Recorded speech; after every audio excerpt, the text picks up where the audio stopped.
Recap ये है कि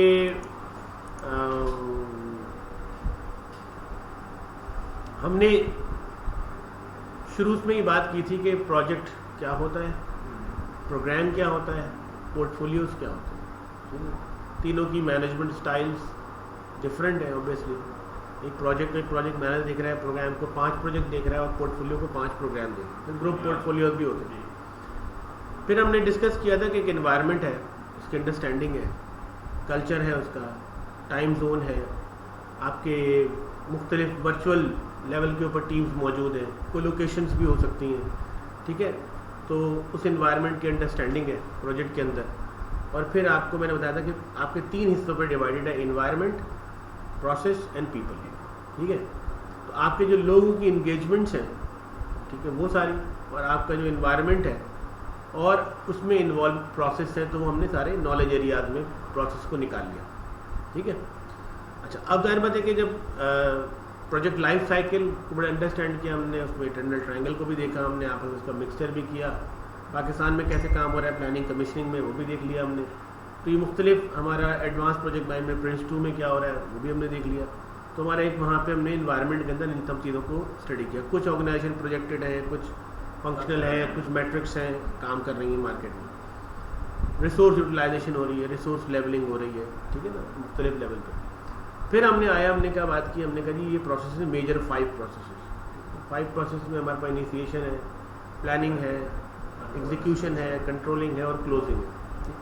अब ये जो 5 प्रोसेसेस हैं, 5 प्रोसेसेस के सब प्रोसेसेस, हर ये प्रोसेसेस हर नॉलेज एरियाज के अंदर इन्वॉल्व है। अच्छा, अब पता ही चल रहा है कि जो प्रोजेक्ट मैनेजर है असल में वो तो पूरी एक ऑर्गेनाइजेशन को रन कर रहा है, देखा जाए तो, ठीक है ना। असल में जो एक प्रोजेक्ट होता है वो पूरी एक फुल ऑर्गेनाइजेशन है, फुल ऑर्गेनाइजेशन वाला काम है।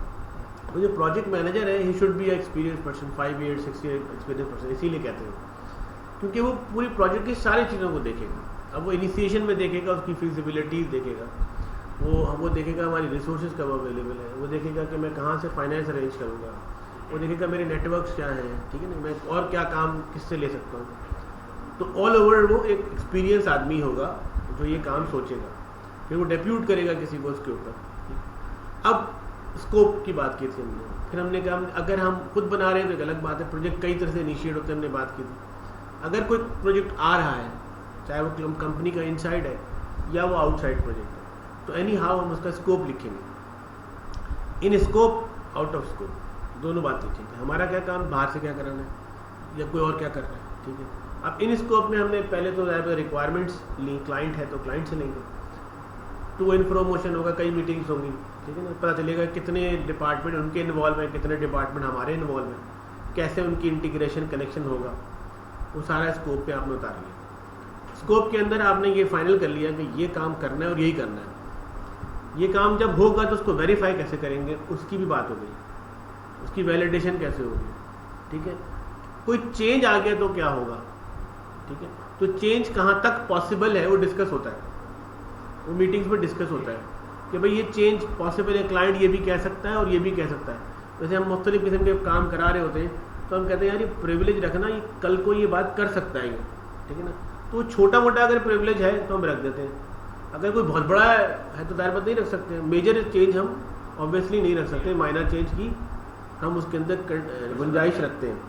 तो स्कोप में हम उसको डिफाइन कर देते हैं, स्कोप में हम जो उससे बस डिस्कशन हो सकता है वो करें। इवन दो के अच्छे जो लोग हैं वो उसी स्कोप में बात कर लेते हैं बनाते वक्त कि पॉसिबिलिटीज़ क्या हैं और अच्छे होंगे। तो कहेंगे देखिए यार आप ये भी मांगेंगे, आप ये भी मांगेंगे, आप ये भी मांगेंगे, तो हम इस पर बात कर लेते हैं क्या मांगेंगे। तो कहता नहीं हमें ये नहीं चाहिए, आप छोड़ दो, ये चाहिए, नहीं हमें ये भी चाहिए, तो ये भी चाहिए, तो फिर होगा। फाइनली जब स्कोप बन जाता है तो हमने शेड्यूल बनाया। शेड्यूल के अंदर हमने उसी WBS को, जो हमने WBS डिफाइन की है, accounts, code of account define किया हमने, डिस्क्रिप्शन लिखी, हमने उसकी स्पेसिफिकेशन लिखी। अब उसी को हमने मज़ीद एलैबोरेट किया। एक WBS के हमने कई सब WBS भी हो सकते हैं, उसकी एक्टिविटीज़ बनाई। एक्टिविटीज़ को हमने पर्ट से उठा के उसके डेज निकाले, उसमें हमने एक क्वेश्चन भी रखा 10%, 5% का, ठीक है, 25% का, जो भी हो सकता था, जो सारी चीज़ें हमने शेड्यूल में डिफाइन कर दी। जब ये काम हमारे पास हो गया तो हमने देखा फ्लोट क्या आ सकता है। टोटल फ्लोट, फ्री फ्लोट, ये बात की थी मैं। इसके सवाल आते हैं, टोटल फ्लोट क्या होता है, फ्री फ्लोट क्या होता है, ठीक है। और हमारे पास पैडिंग्स क्या होती हैं, और इसके अलावा पूरी चीज़। फिर हमने कॉस्टिंग पे आई। कॉस्ट जब आई तो हमने कहा कॉस्ट के हम हेड खोल दें। अब कॉस्ट कैसे आ सकती है? कॉस्ट HR की कॉस्ट हो सकती है, कॉस्ट इक्विपमेंट की हो सकती है, कॉस्ट सर्विसेज की हो सकती है, कॉस्ट मटेरियल की हो सकती है। 4 किस्म की कॉस्ट है जो हमारे पास आ सकती है। अब इन कॉस्ट को क्या उसी एक्टिविटी पे ये कॉस्ट है? तो एक तो HR की कॉस्ट है जो एक्टिविटी में लगनी है, ठीक है। अब आमतौर पर हम मटेरियल की कॉस्ट वहां नहीं डालते, मटेरियल की पूरी कॉस्टिंग अलग कर देते हैं हम, ठीक है। तो हमने वही डाल दी थी कि यहाँ क्या मटेरियल लग रहा है, वो बाद में आएगी निकल के BOQ से, ठीक है ना, वो बाद में आएगी, क्योंकि हमने उस वक्त कैलकुलेट करने के लिए डाल दी थी। तो हमारी मेजर कॉस्ट HR की निकलेगी वहाँ पहले। अच्छा, वो भी जब निकलेगी जब HR में पहुँचेंगे, यानी नॉलेज एरिया के HR में पहुँचेंगे तो वो निकलेगी। तो हमने HR की कॉस्ट एक आएगी, सर्विसेज कोई अगर एक्वायर कर रही है वहाँ पर तो वो आ जाएगी, कोई थर्ड पार्टी सर्विसेज है। इक्विपमेंट क्या यूज़ होगा पर डे, उसकी कॉस्ट आ जाएगी। 3 चीज़ हो गई हमारे पास, और हमारे पास मटेरियल की कॉस्ट आ जाएगी। तो हमने कॉस्टिंग निकाली। कॉस्टिंग में हमने फिर देखा कि कॉस्टिंग हमें मार्केट की क्या वेरिएशन है, +10% है, -5, जैसे इस वक्त इन्फ्लेशन बहुत है, आगे भी चीज़ें बहुत हो रही हैं, तो हमें मार्केट का 1 महीने का रेशियो का अंदाज़ा हो जाएगा ये क्या है, ठीक। इसी तरीके से आपके पास जो है वो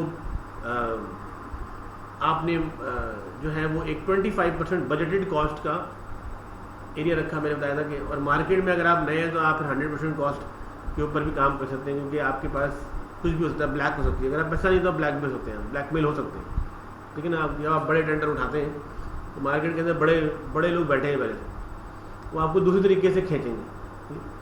तो जो बड़े गेम है इसलिए कंसोर्शियम बेस्ड होती सकते हैं, जो बहुत बड़े गेम्स हैं वो कंसोर्शियम के बगैर नहीं हो सकते। एनी हाउ आपको कंसोर्शियम के करना ही करना है, मेंटेन करना है, और उसमें बनाना पड़ता है। वो उसकी वजूहत सिर्फ ये नहीं है कि पैसा इकट्ठा होता है, उसकी वजूहत ये है कि जो बड़े बड़े बिजनेसमैन हैं वो आपको इन नहीं होने देंगे वहाँ पे। आपको इससे वो कोई ना कोई लेकर जाएगा आपको, यार इनसे ज़रा बात करें यार, ये भी अच्छे लोग हैं, तो क्या, अच्छा ठीक है 10% काम इनको भी दे दो, ये नहीं कि 100% काम करें, 10% काम करें, तो आप 10% पे फिलहाल इन हो जाए।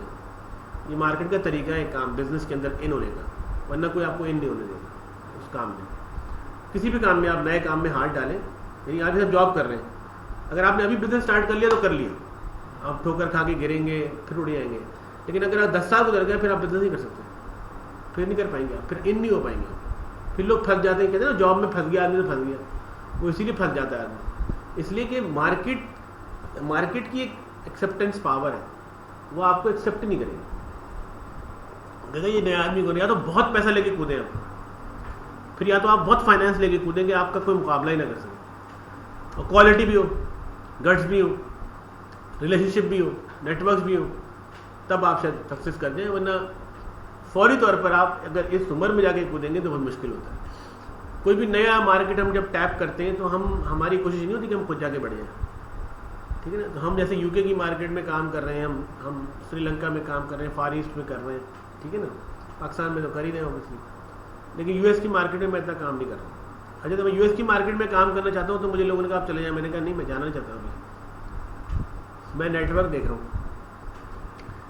जो नेटवर्क है वो पहले मुझे वहाँ पे एक बिजनेस एक्वायर करा दे, वहाँ का जो मेरी प्रोडक्ट है, AI की जो मेरी प्रोडक्ट्स है उसको, फिर मैं देखूँगा क्या करना है, फिर मेरी मार्केट में एक नाम तो बने, पहले फुटप्रिंट तो आए, कहने को तो मैंने कुछ किया है, ठीक है। तो आपको ऐसे ही करना पड़ेगा, यानी कि नए वेंचर्स भी खोलने के लिए आप देखें मल्टीनेशनल कंपनी क्या खुद बैठा हुआ है गोरा आके, सारे आपके लोग बैठे हैं काम कर रहे हैं, तो वहीं के स्टेक होल्डर को आपको बिठा के काम कराना पड़ता है, वहीं के लोगों को। तो ये तरीका है मार्केट में इन होने का।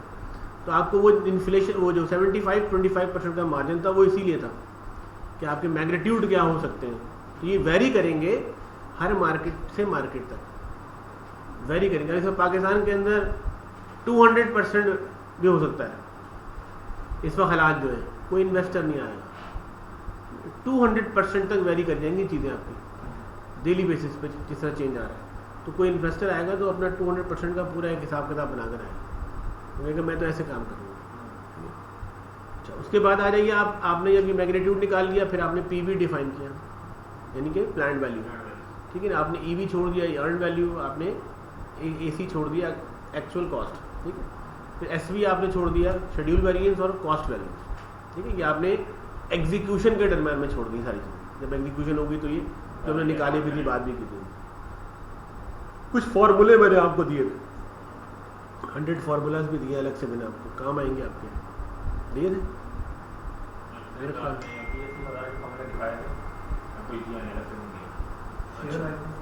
नहीं, मैंने शायद, मुझे याद पड़ता है कि मैंने फॉर्मूले दिए।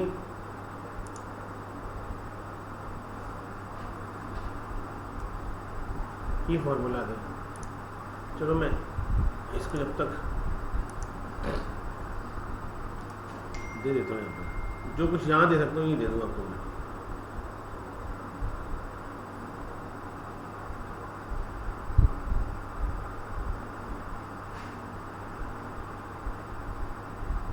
अच्छा, अब आपके पास क्या हो गया कि ये कॉस्टिंग का एरिया आपके सामने आ गया, ये कॉस्टिंग हो गई। अच्छा, अब जब कॉस्टिंग हो जाएगी तो कॉस्टिंग में कुछ चीज़ें और इन्हेंस करेंगी, फिर आप क्वालिटी पे आ जाएंगे। क्वालिटी मैनेजमेंट के अंदर एक तो क्वालिटी प्रोडक्ट है जो आपने डिफाइन कर दी थी स्कोप में, ठीक है, लेकिन क्वालिटी वर्क जो है वो आपने डिफाइन नहीं किया। तो एक्टिविटीज इंक्रीज होंगी विद रिस्पेक्ट टू क्वालिटी, ठीक है। और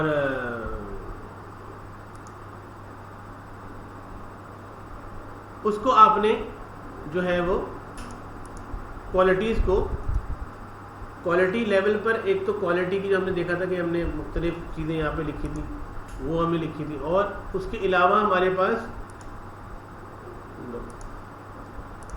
हमने क्या किया था, क्वालिटी अश्योरेंस की हमने पे वो बनाई थी।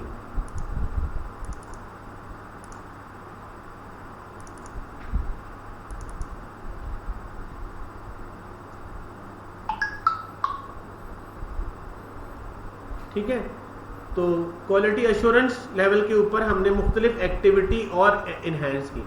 ये भाई आखिर अब फॉर एग्जाम्पल वो कहते हैं जी ये तो जो इसकी गैलरी है ना वो इस कर्व में बनेगी।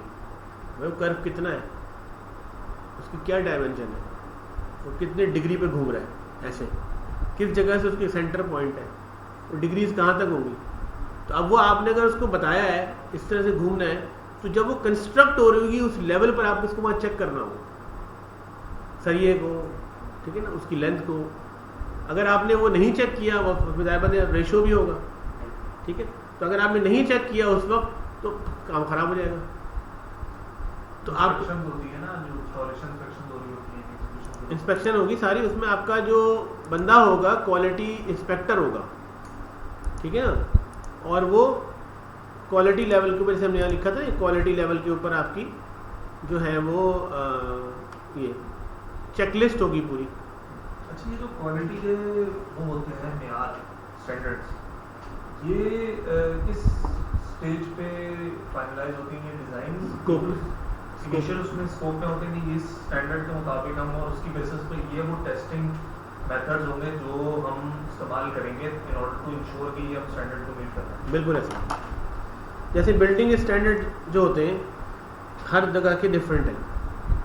अगर आप यूरोप में काम करेंगे तो वहाँ के बिल्डिंग स्टैंडर्ड्स अलग हैं, यूके के बिल्डिंग स्टैंडर्ड अलग हैं।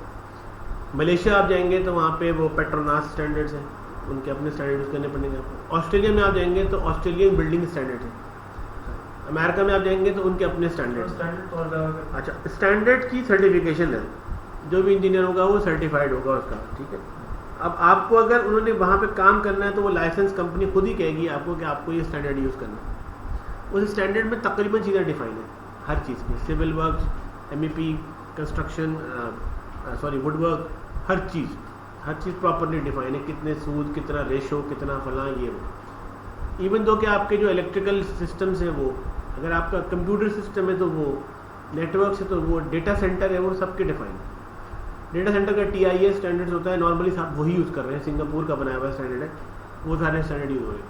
तो आपके जो भी मशीन के स्टैंडर्ड हैं, फैक्ट्री के स्टैंडर्ड हैं, अच्छा फिर आपके ये जो हेल्थ सेफ्टी के स्टैंडर्ड्स हैं, स्प्रिंकलिंग सिस्टम स्टैंडर्ड्स हैं। गवर्नमेंट के भी होता है ना, जैसे ग्रिड कोड है, वो आपको पावर प्लांट में कहता है आपकी ये होना जी जरूरी जी है। जी बिल्कुल बिल्कुल। जो आपकी वो है नेप्रा या वॉक्टा वो तो ऑर्डिनेंस आपके उसमें आ जाएगी, कंपनी ऑर्डिनेंस स्टैंडर्ड में आ जाएगी, वो तो आपको खुद ही मिलेंगे, वो तो आपको एनी हाउ करने उसके बगैर आपकी प्लांट चलने नहीं देंगे, ठीक है ना, वो है। तो ये सब क्वालिटी में जाएंगे, क्वालिटी की चेकलिस्ट बनेगी ये पूरी, ठीक है, जो मैंने बताया था ना कि क्वालिटी की चेकलिस्ट बनेगी और क्वालिटी एश्योरेंस होगी ड्यूरिंग। अच्छा, एक तो वो चेकलिस्ट है जो आप बनाएंगे, जो आमतौर पर जिसको कहते हैं क्वालिटी कंट्रोल, एक होती है क्वालिटी एश्योरेंस। क्वालिटी एश्योरेंस क्या है कि स्टेप बाय स्टेप आप हर चीज़ को चेक करें, यानी आपने कहा यार कि ये पर्टिकुलर चीज़ कंट्रोल काम कर रहा है कि नहीं कर रहा, तो उस कंट्रोल से पहले भी तो कुछ प्रोसेस काम कर रहे होंगे ना। तो मिसाल के तौर पर आप कहते हैं कि यार 4 स्टेप है जिसमें एक चीज़ मुकम्मल होगी, मिसाल के तौर पर। अब 4 स्टेप में से दूसरे नंबर पर कंट्रोल लगा हुआ था, ठीक है, तो आपने कंट्रोल को चेक कर लिया, लेकिन आपने ये चेक नहीं किया कि ये हाफ प्रोसेस सही काम कर रहा है ड्यूरिंग एग्जीक्यूशन, फिर उसके बाद हाफ प्रोसेस सही काम कर रहा है, फिर उसका हाफ प्रोसेस काम कर रहा है, यानी 2 पर पहुंचने से पहले 4 हिस्से थे मिसाल के तौर पर, तो आपने वो चेक नहीं किए। अच्छा, अब आप ये एक्सपेक्ट कर रहे हैं कि कंट्रोल सही काम करे, कंट्रोल के अंदर वेरिएशन 2% की रखी भी आपने, ठीक है, पचला वो काम 2% एरर के साथ आगे बढ़ गया। बात समझ आ रही है मेरी? नहीं आ रही, अभी भी नहीं आ रही। ऐसे मतलब वो डिफरेंस देखिए मैं बता दूँ, आपने कहा जी हम इसको ऐसे ले लेते हैं कि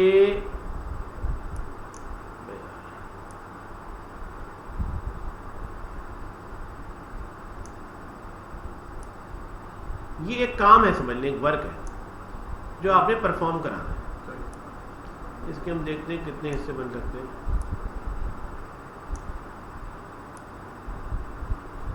एक, दो, तीन, चार, पाँच, छः, 7।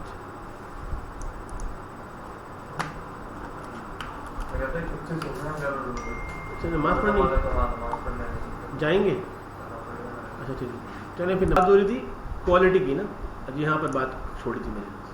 मिसाल के तौर पर आपके पास ये एक प्रोसेस है जो आपने कंप्लीट करना है, काम है आपका, WBS है, जो भी समझो। अब उसके अंदर आपने मिसाल के तौर पर लेट्स ओनली अज्यूम कि हमने कहा जी 1 एक काम है, 2 एक काम है, 3 एक काम है, 4 एक काम है, 5 काम है, 6 7 एक काम, ठीक है, जो होने।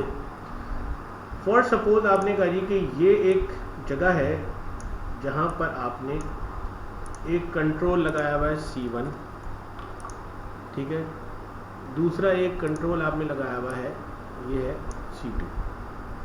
इस कंट्रोल से मुराद ये कि चेक पॉइंट, टेस्टिंग हो रही है, चेक पॉइंट, किसी पर्टिकुलर चीज की इंस्पेक्शन बहुत इम्पोर्टेंट है। मतलब अभी ये हो सकता है लंबा प्रोसेस हो, कंट्रोल 3 से 4 हो सकते हैं, लेकिन कोई कंट्रोल लगा हुआ है जहाँ पे हमें मेजर करना है एनी हाउ, ये वो कंट्रोल है जहाँ पे हम एनी हाउ मेजर करते हैं। यानी इसको आके कौन चेक करता है नॉर्मली फैक्ट्री वगैरह में, या अगर आप कंस्ट्रक्शन वगैरह में देखेंगे तो होता है कंट्रोल ऑफिसर, ट्रांसमिशन लाइन में जो उसके वो होते हैं मटेरियल होता है, मटेरियल होता है, चले हाँ उसके, अच्छा मटेरियल बनता है तो उस वक्त अलग कहानी ट्रांसमिशन लाइन, ठीक है। अब मिसाल के तौर पर जो कंट्रोल है वो कौन चेक करेगा? क्वालिटी कंट्रोलर, ठीक है ना। लेकिन एक और होता है, इसको कहते हैं क्वालिटी अश्योरेंस मैनेजर।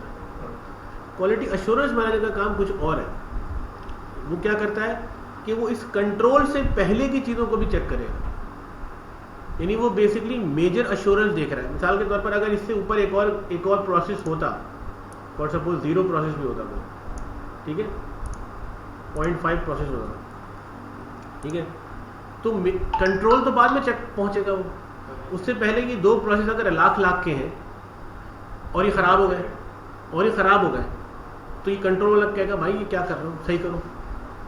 तो एरर को ठीक करने में टाइम भी लगेगा, पैसे भी लगेंगे, ठीक है। तो अश्योरेंस मैनेजर क्या करता है, वो इसी जगह पे जाके चेक करता है कि आपने ये 0.5 का काम बिल्कुल ठीक किया है। ये कैसे, ये इसकी टेस्टिंग तो उसके पास होती है टेस्टिंग।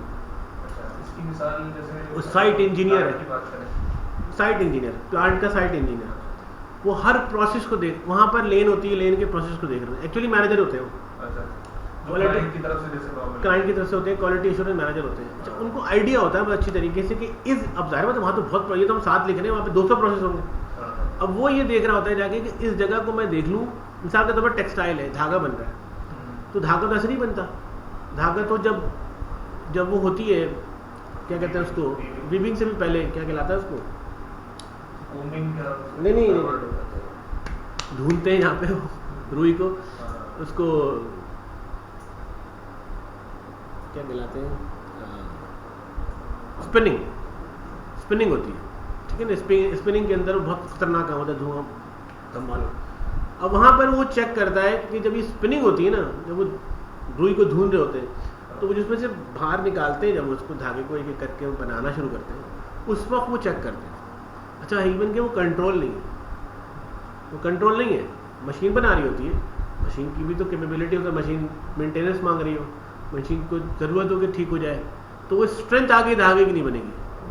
फिर वो आगे कई जगह से लड़ियों से आता है यूँ करके, और फिर वो वहाँ पर वो स्पिन होता है, फिर वो धागा आता है, फिर वो स्टार्च होता है, ठीक है, फिर स्टार्च होकर फिर साफ होता है दोबारा, फिर उसके बाद कलरिंग होती है, डी स्टार्च होता है, फिर कलरिंग होती है, फिर स्टार्च होता है, फिर डी स्टार्च होता है, फिर उसकी स्ट्रेंथिंग की जाती है।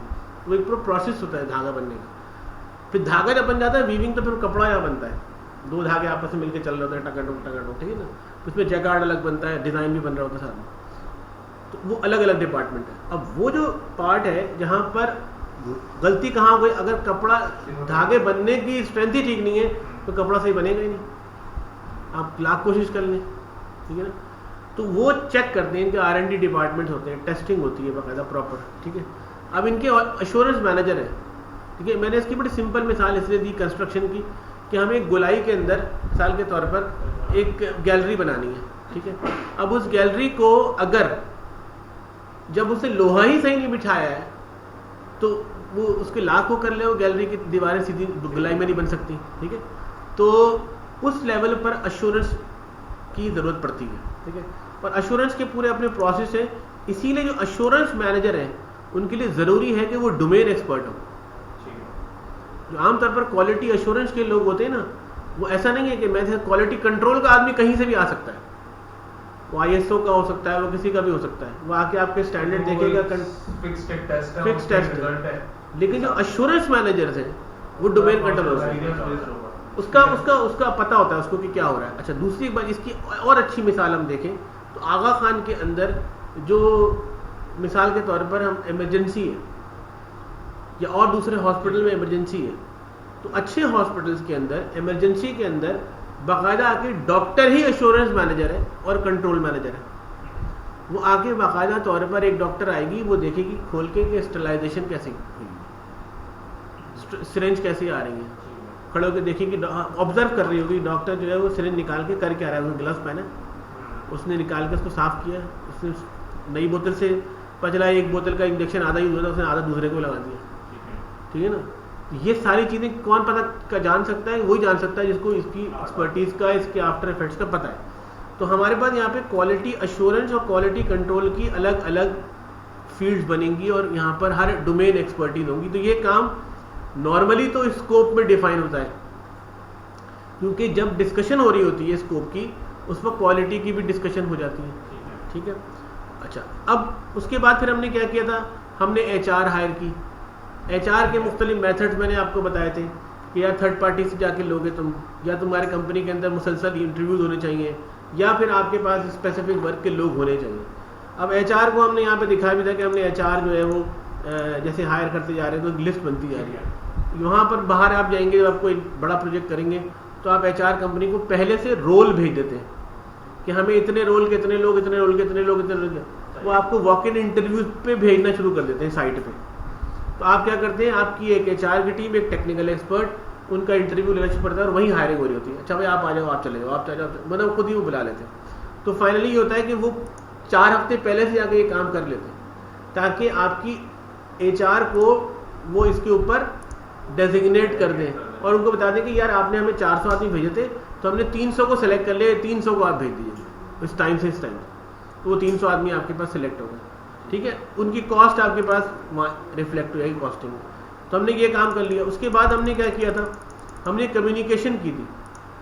कम्युनिकेशन में हमने क्या चीज़ की कि हमने बाकायदा तौर पर, ये बड़ा इंपॉर्टेंट काम था, जो सबसे ज़्यादा इंपॉर्टेंट काम है कि भाई आपका प्रोजेक्ट करवाने के लिए डॉक्यूमेंट चाहिए, ठीक है ना। तो यहाँ पे जितने भी टाइप की फॉर्मेट्स हैं आपके, वो रॉ फॉर्मेट्स वो डिज़ाइन होंगे, टेम्पलेट्स हैं। अब आपने बने बनाए होते हैं, कंपनी में काम हो रहा होता है, बाद दफ़ा पे हम चेंज भी करते हैं, नए भी बनाते हैं कुछ, ठीक है।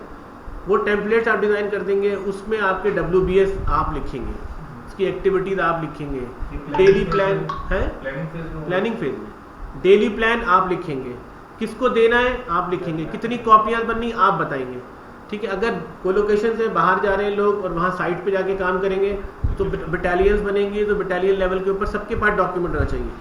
आज का काम क्या है, सुपरवाइजर का काम हाथ में होना चाहिए, क्या ड्राइंग्स है उसके पास नीचे लगी होनी चाहिए, कौन से इक्विपमेंट है पता होना चाहिए, इस्तेमाल कैसे होंगे पता होना चाहिए, हेल्थ सेफ्टी क्या है पता होना चाहिए, बर्गुलर अलार्म्स बजेंगे, मस्टर कहाँ होंगे पता होना चाहिए, कोई इमरजेंसी सिचुएशन होगी पता होना चाहिए। उसमें एक खद्दा देके आपको सब 25 लोगों का आपका बटालियन है, आप किस गाड़ी नंबर में जाएंगे, आपके पास खाने की चीज़ें क्या होंगी, पीने की चीज़ें क्या होंगी, फर्स्ट एड बॉक्स होगा, वो सारी चीज़ें आप उनको बता देंगे कि यहाँ रखा होता है। वो ट्रेनिंग होती है पूरी कि गाड़ी में कहाँ रखा है, आपको फला कोई मसला हो जाए तो कहाँ पहुँचेंगे, कैसे आप कम्युनिकेट करेंगे।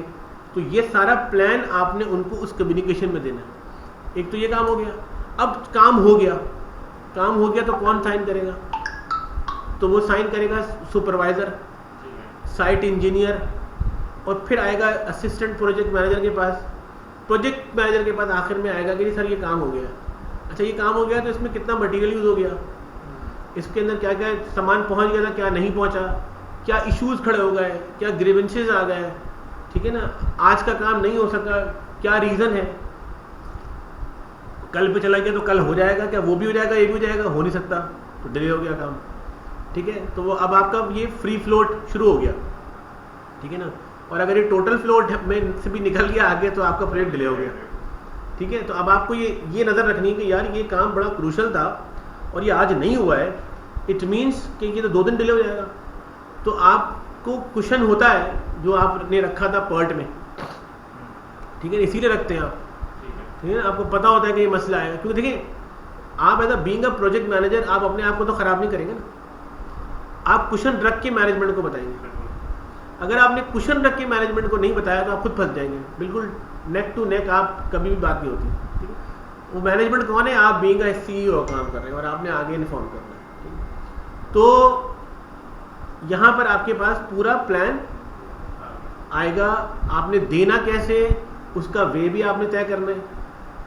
क्या आप फिजिकल कॉपी दे रहे हैं या आप प्राइमेवेरा पे देंगे या आप कोई और सॉफ्टवेयर यूज़ करेंगे, ईमेल होगी, कोई IP फ़ोन यूज़ होंगे, क्या होगा, जो होगा कम्युनिकेशन प्लान इलेक्ट्रॉनिक या फिजिकल स्ट्रेटजी वहीं तैयार हो जाएगी।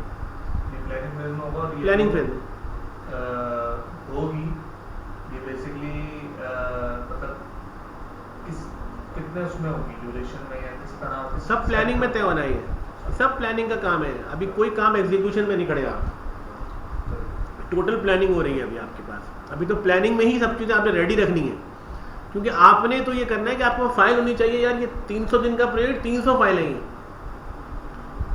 ये 300 फाइलों के अंदर लगे हुए हैं सब चीज़ें, इसकी तो कॉपियाँ होंगी वो बच जाएंगी।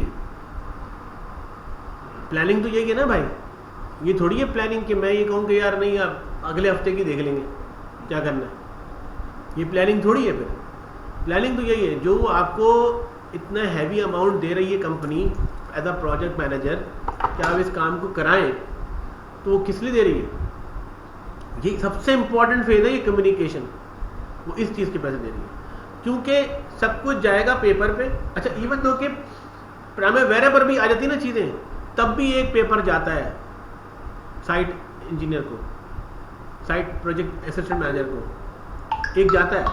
क्यों? क्योंकि फिजिकल कॉपी आपको चाहिए एविडेंस साइन के साथ और स्टैम्प के साथ, ठीक है। वो आप हेड ऑफिस भेजेंगे, इनवॉइस आपको उसी के साथ लगाएंगे आप, वेंडर्स की इनवॉइसेस वहीं आएंगी, डिलीवरी चालान वहीं आएगा, डिलीवरी चालान के ऊपर साइन करेगा वो कौन, साइट सुपरवाइजर, इंस्टॉलेशन पे जो है असिस्टेंट प्रोजेक्ट मैनेजर के हाँ जी लग गया, आ गया, लग गया, हो गया। अब प्रोजेक्ट मैनेजर तो बैठा हुआ अपने कमरे में, उसको तो सब आ रहा है लिख के, उसका तो काम है कॉरेस्पॉन्डेंस, उसका तो काम है कि वो जब रेडी हो जाए तो वो यहाँ से अगर बहुत उसको है तो उसके पास एक इंटरनल ऑडिट की टीम होती है छोटी सी, 1-2 लोगों की, वो कहना जाओ एक आध को जाकर चेक करवा तो देख लो ये काम हो भी रहा है कि नहीं, ठीक है ना। हर दफ़ा नहीं भेजता वो उनको भी भेजता है।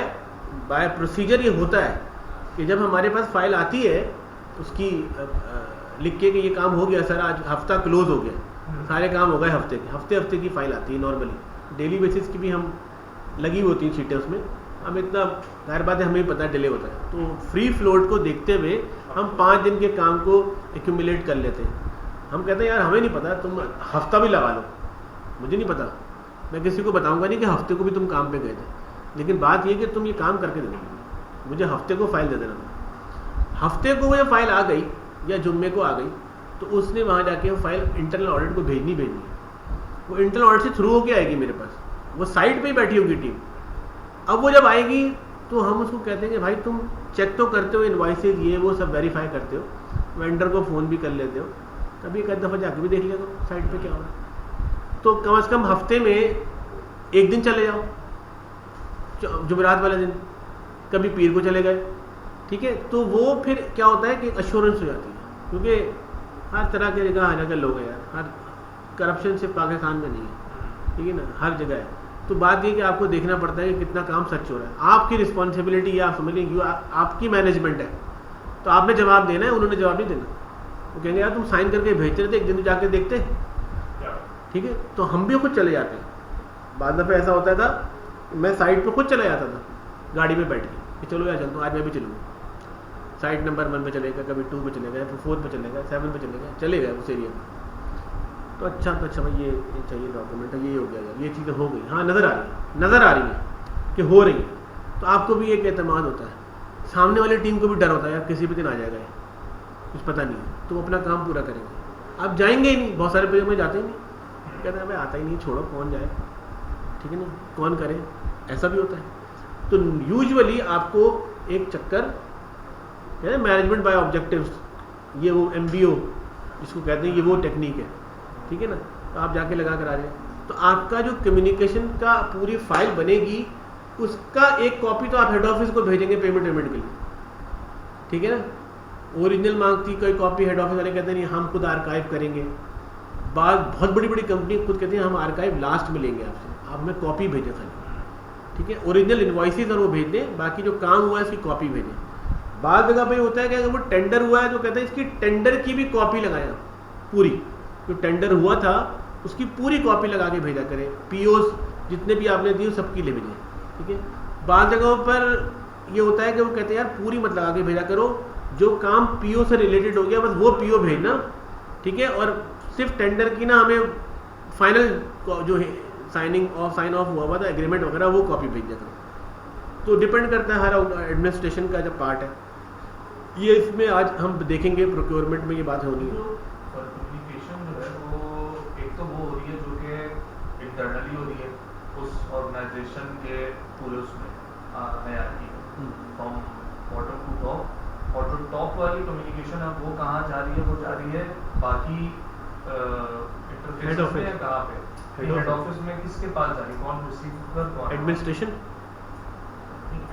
भी कौन है उस organisation, chief operating officer, chief operating officer या कोई सेक्रेटरी है या कोई हेड ऑफ एडमिनिस्ट्रेशन है, उसको जाएगी, आप फाइल उसको देंगे, वो आगे राउट कराएगा, उनका फिर ऑडिट डिपार्टमेंट अलग उसको ऑडिट को भेजेगा वो। ये आज हम देखेंगे इसी में प्रोक्योरमेंट में लिखा है इसे, क्योंकि वो ऑडिट को भेजेगा, ऑडिट उसको वेरीफाई करेगी, दोबारा अपने बजट में से माइनस करेगी। इसको ये नहीं कह सकते कि जो प्रोडक्ट मैनेजर है वो फाइनल कम्युनिकेशन कर रहा है स्टेक होल्डर्स को, या वो क्या कहेंगे इसे, या वो ओनर्स को, मतलब इस देखिए असल टर्मिनोलॉजी नहीं मैं बताता हूँ प्रोसेस क्या है।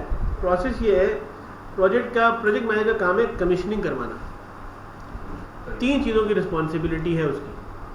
पहली HR अवेलेबल हो जाए उस जगह पे, दूसरी मशीनरी अवेलेबल हो जाए उस जगह पे काम करती हुई, तीसरी मटेरियल अवेलेबल हो जाए जो जल लगना है। अब मटेरियल कौन प्रोवाइड करेगा, उसके पास सबके नंबर मौजूद है, सारी चीज़ें मौजूद है, सारा PO मौजूद है, ठीक है, वेंडर मतलब। HR अगर वेंडर है तो उसके पास सारी चीज़ें मौजूद होनी चाहिए। इक्विपमेंट का वेंडर मौजूद है तो उसके पास सारी चीज़ें होनी चाहिए। अब अकॉर्डिंग टू प्रोजेक्ट प्लान, अगर कोई ऐसी मशीनरी है जिसको इरेक्ट होने में 2 महीने लगते हैं, ठीक है, वहाँ पे जैसे क्रेन वगैरह होती है हैवी, ठीक है, तो वो इस बात की इंश्योरिटी रखे प्लान में कि इस काम को मैं फिर यहाँ से शुरू कराऊंगा, 2 महीने तो इलेक्शन का टाइम, रिस्क 2 महीने 25 दिन, 2 महीने 15 दिन रख लें, ठीक है, जो भी है सारी। अब यही वही पार्ट है जो प्रोजेक्ट मैनेजर को इंश्योर करने कि भाई आप ये काम करने जा रहे हैं तो आप समझते हैं कि वेंडर को आप कहेंगे आप लगा देंगे 2 महीने में इंस्टॉल कर देंगे आप, तो मैं फिर टीम बुलाऊं, ये वेंडर के साथ आपकी कम्युनिकेशन, मटेरियल वो प्रोवाइड करेगा। देखिए काम जिस दिन काम होना है ये 3 चीजें अवेलेबल होनी चाहिए और प्रोजेक्ट मैनेजर की जिम्मेदारी यही है, खत्म, बस के बाद जिम्मेदारी। कमीशनिंग हो गई, वेंडर ने आपको अपनी इनवॉइस और डिलीवरी चालान दे दिया कि नहीं मैंने काम कर दिया, आपने इस चीज़ की अश्योरेंस लेनी है कि ये काम हो गया। अब ये काम अगर हो गया है तो वहाँ के इंटरनल ऑडिट से आप पूछेंगे, अच्छा अब ये फाइल, क्योंकि पेमेंट तो आप नहीं कर रहे ना, पेमेंट तो हेड ऑफिस से होगी, पेमेंट तो हेड ऑफिस से होगी, पेमेंट आपके पास थोड़ी है। अब पेमेंट जब हेड ऑफिस से होगी तो आप साइट, प्रोजेक्ट साइट से जो भी आपका, अगर आप इंटरनल भी वर्क करा रहे हैं विद इन द ऑर्गेनाइजेशन, तो आप अपनी फाइल को अपने हेड ऑफ एडमिनिस्ट्रेशन को भेज देंगे कि इसकी पेमेंट कर दीजिए, ये काम हो गया पेमेंट। अब उसमें 2 सर्टिफिकेट आप लगाएंगे, चलो ये काम बात हो रही तो कर ही लें, 2 सर्टिफिकेट आप लगाएंगे, क्या, कंप्लीशन सर्टिफिकेट और सेटिस्फैक्ट्री सर्टिफिकेट, उस दिन के काम का, उसका टेम्पलेट बना हुआ होता है और आप साइन करके भेजेंगे। आमतौर पर वो फॉर्मेट ही आप ऐसा डिजाइन कर दें जिसके अंदर कंप्लीशन सर्टिफिकेट आ रहा हो और एक फाइनल आप लगा दें कि इस वीक का काम ये कंप्लीट हो गया, ये काम कंप्लीट हो गया, ठीक। आपने एडमिनिस्ट्रेशन को भेज दी, एडमिनिस्ट्रेशन सिर्फ उसको मार्क कर देगा ऑडिट को, फाइनेंस डिपार्टमेंट वेरीफाई नहीं, फाइनेंस डिपार्टमेंट को मार्क करेगा, फाइनेंस डिपार्टमेंट के साथ ऑडिट और अकाउंट्स इन्वॉल्व। फाइनेंस डिपार्टमेंट क्या करेगा कि ऑडिट वाले ये करेंगे, वो चेक करेंगे सारे डॉक्यूमेंट, पीओ के हिसाब से काम हुआ है, सारी चीज़ें मौजूद हैं, ठीक है, वो आपके प्रोक्योरमेंट डिपार्टमेंट को मार्क करेंगे। प्रोक्योरमेंट डिपार्टमेंट से करेंगे कि इसको वेरीफाई कर लो कि ये काम आ गई है, सब वेंडर से सारी चीज़ें मौजूद है, यही पीओ था, यही चीज़ें थी, प्रोक्योरमेंट उसको फाइनलाइज करके देगा। फिर ऑडिट के बाद वापस आएंगे। अब ऑडिट के पास ना एक हेड खुला होता है बजट का, उसके सब हेड होते हैं। आज के दिन का अगर इतनी प्लानिंग तो खैर ऑडिट वाले भी नहीं करते, लेकिन अगर प्रोजेक्ट मैनेजर ने प्लान करके उनको दिया हुआ है कि भाई ये डेली बेसिस पर या हफ्ते में इतना माल खर्च हो रहा है, एक्सपेंस ये आएगा और ये वेंडर दे रहा है, तो वो उसके सब हेड बना सकते हैं। लेकिन ऐसा नहीं होता, उनके पास टोटल अमाउंट होता है, उस टोटल अमाउंट के सब हेड बने हुए होते हैं, बस वो सब हेड में से माइनस करके आपको उसका मतलब जो काम हो गया वो वेरीफाई करके दोबारा एडमिनिस्ट्रेशन को भेजते हैं। एडमिनिस्ट्रेशन टॉप मैनेजमेंट को भेज देती है, चेयरमैन हो, प्रेसिडेंट हो, एक्स CEO हो, कि सर आप ये फाइनल हो गया है, इसका बिल बनने जा रहा है, आप इसको अलाउ कर दें। वो उसको अलाउ कर देते हैं, अलाउ करने के बाद उसका अकाउंट्स डिपार्टमेंट को मार्क हो जाती है, वो अकाउंट डिपार्टमेंट उसका चेक बनाता है, तो चेक बना के वो जो साइनिंग वाइनिंग होती है सारी करा के 2 लोग साइन करते हैं, वेंडर आता है वहाँ से पेमेंट ले जाता है। इसका मतलब प्रोजेक्ट क्लोज हो गया उस लेवल पे। इसमें कुछ एक चीज़ और होती है, जैसे नॉन कंप्लायंसेस होते हैं तो उसकी अपनी डिडक्शंस भी उसमें एक कुछ होती है एज पर जो उनका टाइम का बार है, पेनल्टीज लिखी होती है।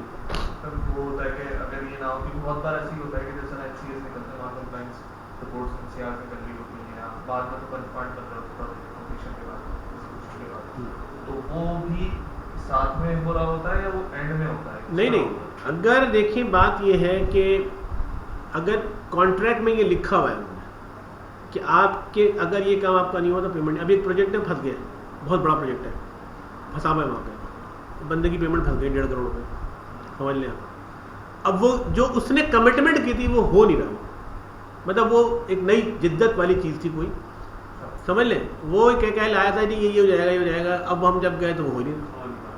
हमने कहा भाई ये तो पेमेंट नहीं हो सकती, इसको तो हम ऐसे नहीं दे सकते कि हम आपको पेमेंट दे दें, इसकी इतना बड़ा महाज खुड़ा हुआ है आगे और आपकी मशीन ले लें और लगा लें और उसके बाद रेडी कर लें।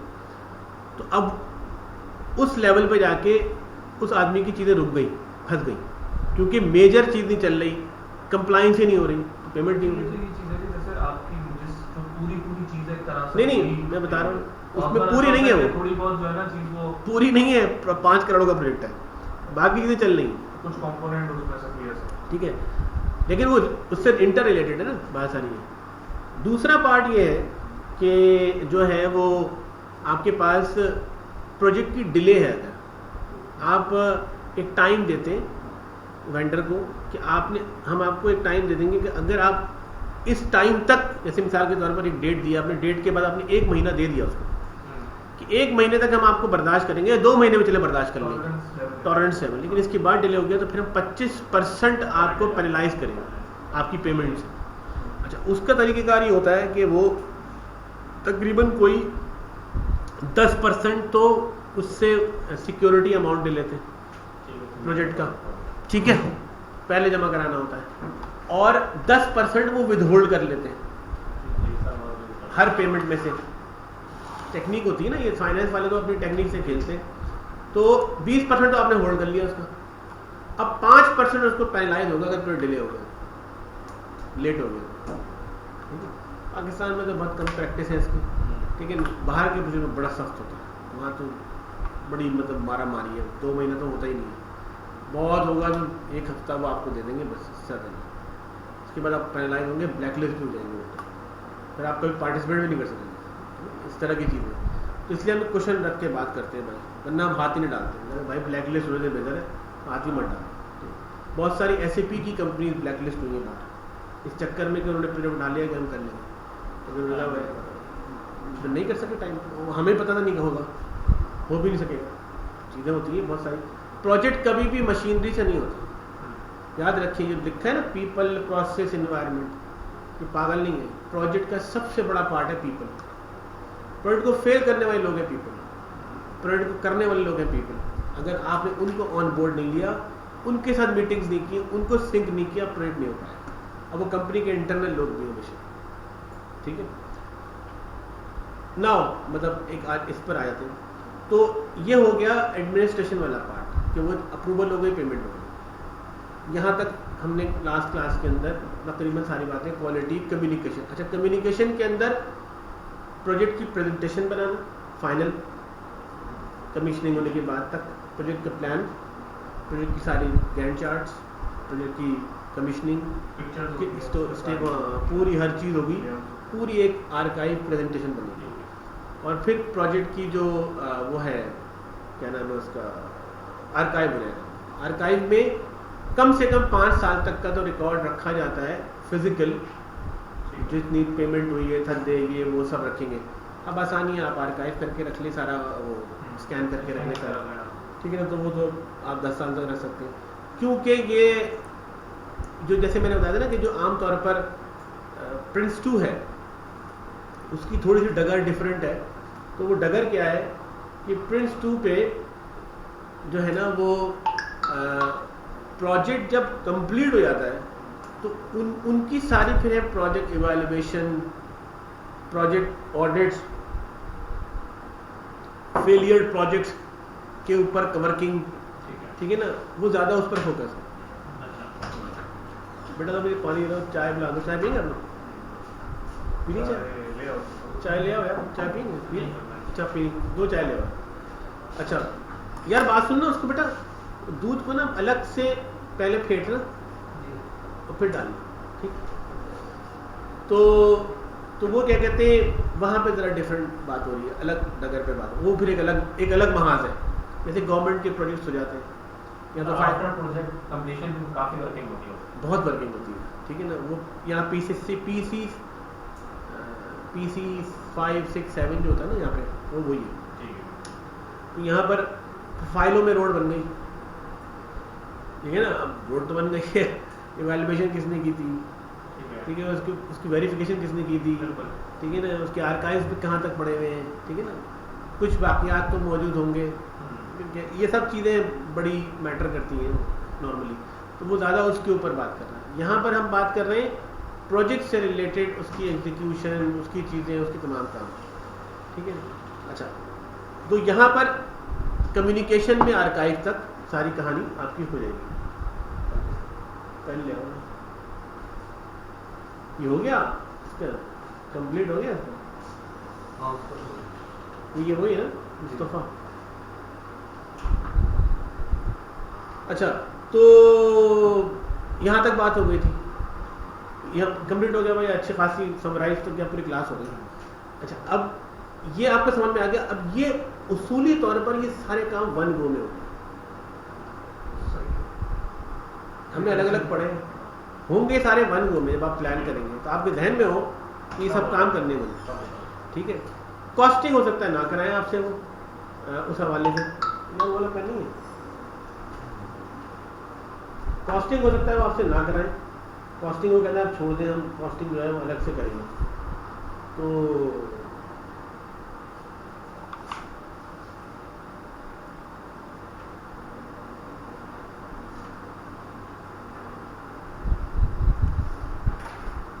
अच्छा, अब आ जाइए आपके जो दो पार्ट है प्रोक्योरमेंट। ये भी आमतौर पर आपकी जिम्मेदारी नहीं, लेकिन बीइंग अ सीईओ आपकी जिम्मेदारी है। जब आप ऐसे प्रोजेक्ट्स पे चले जाएंगे, एक टाइम आएगा, अभी नहीं आया, 10 साल के बाद आए, 5 साल के बाद आए, कि आप जो है वो किसी जगह के सीईओ लग गए, तो ओवरऑल जिम्मेदारी आपकी होगी। उसके ऊपर चेयरमैन होगा, उसके ऊपर बोर्ड हो सकता है, ठीक है, बहुत सारी कंपनी चल रही है। तो अब बीइंग अ हेड प्रोक्योरमेंट भी आपने देखनी है, तो इसलिए उन्होंने प्रोक्योरमेंट यहाँ डाली है कि प्रोक्योरमेंट में क्या होता है। अब प्रोक्योरमेंट का जो पार्ट है सारा, ये पूरा का पूरा process to acquired goods and services from outside the organisation, यानी प्रोक्योरमेंट हो ही उस चीज की रही है। अब इसमें वो 4 हेड जो है अब पूरे होंगे, लेकिन हमने कॉस्टिंग के खोले हुए थे ना कि एचआर हो गई, सप्लाईज हो गई, सर्विसेज हो गई, इक्विपमेंट हो गया। अब आपको पता चलेगा कि आप, वो तो मेथड बताया था उसने कि एस्टिमेट कैसे लेते हैं, लेकिन एग्जीक्यूशन यहाँ होनी है कि आप प्लान करेंगे procurement management, conduct procurements, control procurement. अच्छा, ये उसके प्रोसेस हो गए। वह प्लान करेंगे, कंडक्ट का मतलब एग्जीक्यूशन हो गई, क्लोजिंग, कंट्रोलिंग, क्लोजिंग हो गई। अच्छा, अब होता क्या है, सबसे पहले बायर कौन है? कस्टमर। ये कोई प्रोक्योरिंग एजेंसी है, इसका एक नाम होगा, गवर्नमेंट के टेंडर में आप देखेंगे लिखा होगा प्रोक्योरिंग एजेंसी, ठीक है। सेलर कौन है? Contractor, vendor, supplier to external, ठीक है। ये टर्म्स आपकी यूज हो रही है। अच्छा, अब बात ये है कि इसको हम जरा यहाँ पर पहले समझ लेते प्रोसेस। ये तो खैर मैं वैसे समझा देता हूँ आपको, इतना मुश्किल नहीं होगा। सबसे पहले प्रोक्योर करने के लिए प्रोक्योरमेंट डिपार्टमेंट आपसे एक रिक्वायरमेंट्स मांगता है। अगर within the organisation normal procurement भी हो रही है, तो वो क्या करते हैं कि अभी आया ना जुलाई, हर डिपार्टमेंट से पूरे साल की प्रोक्योरमेंट प्लान मांगते हैं कि आपके ऑपरेशनल प्रोक्योरिंग क्या है, ठीक है। अच्छा, यहाँ पे जो ये ERP का जो कॉन्सेप्ट है, SAP का कॉन्सेप्ट है या Oracle कॉन्सेप्ट है, इसका सबसे बड़ा बेनिफिट है कि लास्ट ईयर क्या प्रोक्योर किया है हमने, तो आप उसी को उठा लेते हैं, वही आप भेज देंगे भाई यही मंगाना है, कुछ ऐड कर देते। ये जैसे कैपिटल प्रोजेक्ट हो गए होते हैं तो कुछ खास कुछ डिफरेंट हो तो वो प्रोक्योरमेंट वाला कहता है यार आपको ईमेल कर दी है, जरा आप देख लें आपको वही मंगाना है या कुछ और ऐड कर दें, एक्सेल फाइल में करके आपको भेज देता है, आप अपनी रिक्वायरमेंट्स भेज देते हैं। अच्छा, अब रिक्वायरमेंट में कुछ जनरल आइटम है, स्टेशनरी है, पेन है, ये वो, तो वो सबकी एक्यूमुलेट कर लेंगे। वाटर चाहिए तो एक्यूमुलेट कर लेगा, पेट्रोलियम चाहिए तो एक्यूमुलेट कर लेगा, केमिकल चाहिए तो एक्यूमुलेट कर लेगा, XYZ चीज़ चाहिए तो एक्यूमुलेट कर लेगा। जो सेम चीज़ें होंगी पूरे डिपार्टमेंट की वो एक जगह करेंगे, ये उसका काम होता है। प्रोक्योरमेंट का एक अलग से इसलिए जॉब है, ठीक है। उसके बाद प्रोक्योरमेंट डिपार्टमेंट का काम है कि जब उसके बाद रिक्वायरमेंट आ जाएगी, अच्छा उसी में पहले से तय होता है ये प्रोजेक्ट्स होने। मैनेजमेंट जो हमारी स्टीयरिंग कमेटी होती है, स्टीयरिंग कमेटी हम पहले कर लेते हैं, जनवरी में हो जाती है। जनवरी से हम शुरू कर देते हैं कि जनवरी फरवरी में हम फाइनल कर देते हैं कि इस साल ये प्रोजेक्ट करना है। उसमें कॉस्टिंग भी हो चुकी होती है, उसमें एक टेंटेटिव, उसमें सारे बजट्स रेडी हो चुके होते हैं, और हम जो है उसको कर करा के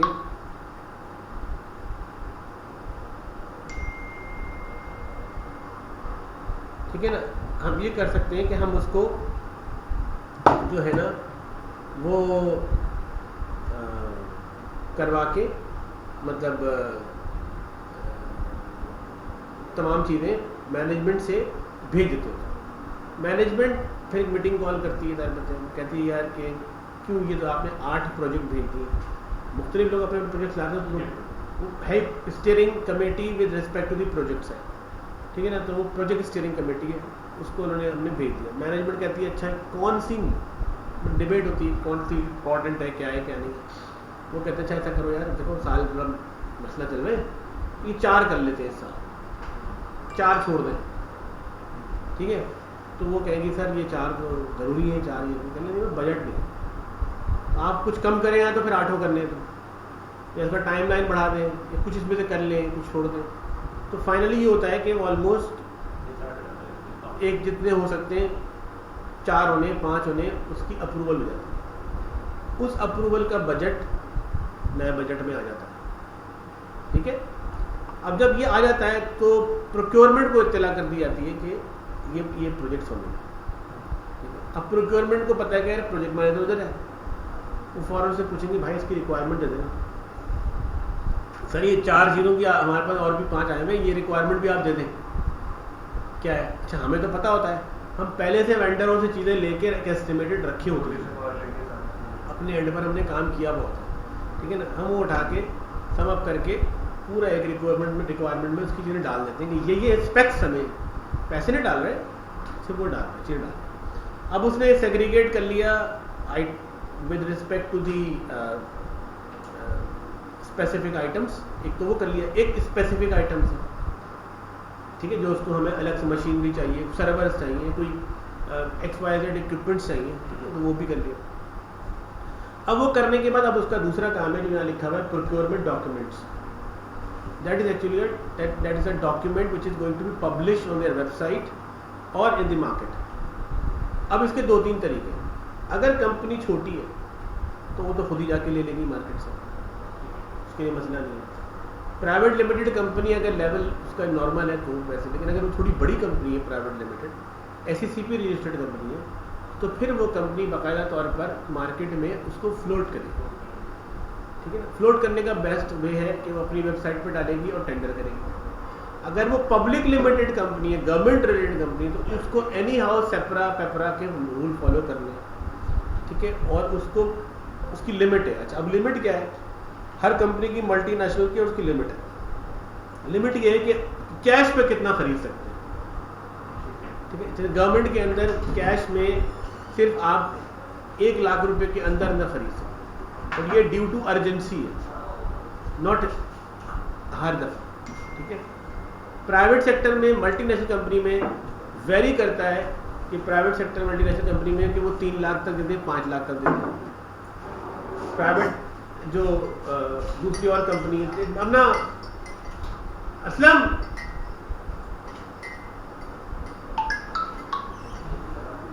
अब कुछ चाय आज ठीक बनी, दूध अलग से बनाया ना, इसमें थोड़ा सा गर्म पानी है, जरा सा और डाल दो, आधा गिलास कर दो। अच्छा अब क्या हुआ कि 3 लाख के अंदर अंदर, 1 लाख के अंदर हुआ, 3 लाख के अंदर पानी, कैश की उन्होंने एक लिमिट लगाई हुई है, पॉलिसी है। उसके बाद गवर्नमेंट सेक्टर में क्या है कि 3 लाख के अंदर आप खरीदे तो you can buy on quotations, quotation ले लें मार्केट से, 3 कोटेशन होगी आपस में ले लें, या आप मल्टीनेशनल 1 मिलियन तक जाती है, 2 मिलियन तक भी जाती है कोटेशन से, depending on the size of the organisation. जैसे गवर्नमेंट की कंपनीज है और मेरे ख्याल से वो जो पावर सेक्टर है 3 मिलियन तक कोटेशन पे जाता है, ठीक है। 3 मिलियन कोटेशन मतलब ये टेंडर नहीं करना, ठीक है, ओपन टेंडर नहीं होगा, वो जिसको 3 लोगों से कोई भी वेंडर लेके लोएस्ट बिड मारेगा, 3, हाँ लोएस्ट आएगा, ठीक है। अच्छा उसके बाद क्या कहते हैं, जो टेंडर होगा उसको तो अखबार में पब्लिश करना है, उसका टेंडर डॉक्यूमेंट बनेगा, वो RFP RFI RFQ जो भी होगा। बाद जगहों पे आप टेंडर खुद नहीं बना सकते तो आप फिर कंसल्टेंट फर्म हायर करते हैं, ठीक है, उनसे बनवाते हैं आप, वो एक अलग काम है पूरा। जैसे मेरे पास मैं हायर होता हूँ बहुत सारी जगहों पर, ISP लगाना है, तो ISP की RFP हर कोई नहीं बना रहा, तो 3-4 लड़के हैं, तो वो हमने एक फॉर्म बनाई हुई है अलग से, वो लोग लड़के ने बनाई हुई है, वो कहता है यार कि अगर आ जाएगा तो बुला लेंगे। पूरी एक RFP बनती है बहुत लंबी चौड़ी, ठीक है ना, तो वो हम बना के देते हैं। फिर अब उसकी रिक्वायरमेंट भी सुननी पड़ती है ना, वो कितनी इन्वेस्टमेंट में जा रहा है, वो किस तरह की वो बनाना चाह रहा है, ISP बनाना चाह रहा है। अब तो खैर ISP इतने बन नहीं रहे, एक ज़माने में बहुत ISP हमने बनाया तो बड़ी काम किया। क्लियर हो गई बात। टेंडर डॉक्यूमेंट जब बनेगा तो टेंडर डॉक्यूमेंट को आप ऐसे नहीं दे देंगे।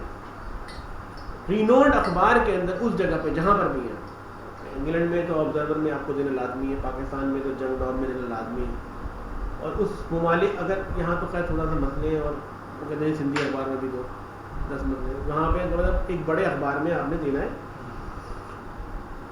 और एनी आओ अपनी वेबसाइट पर भी पब्लिश करना है, उसका एक नंबर भी देना है आपने। SRB के और सेपरा वपरा के नंबर भी होते हैं, वो डले हुए होते हैं, हमने देखा हो,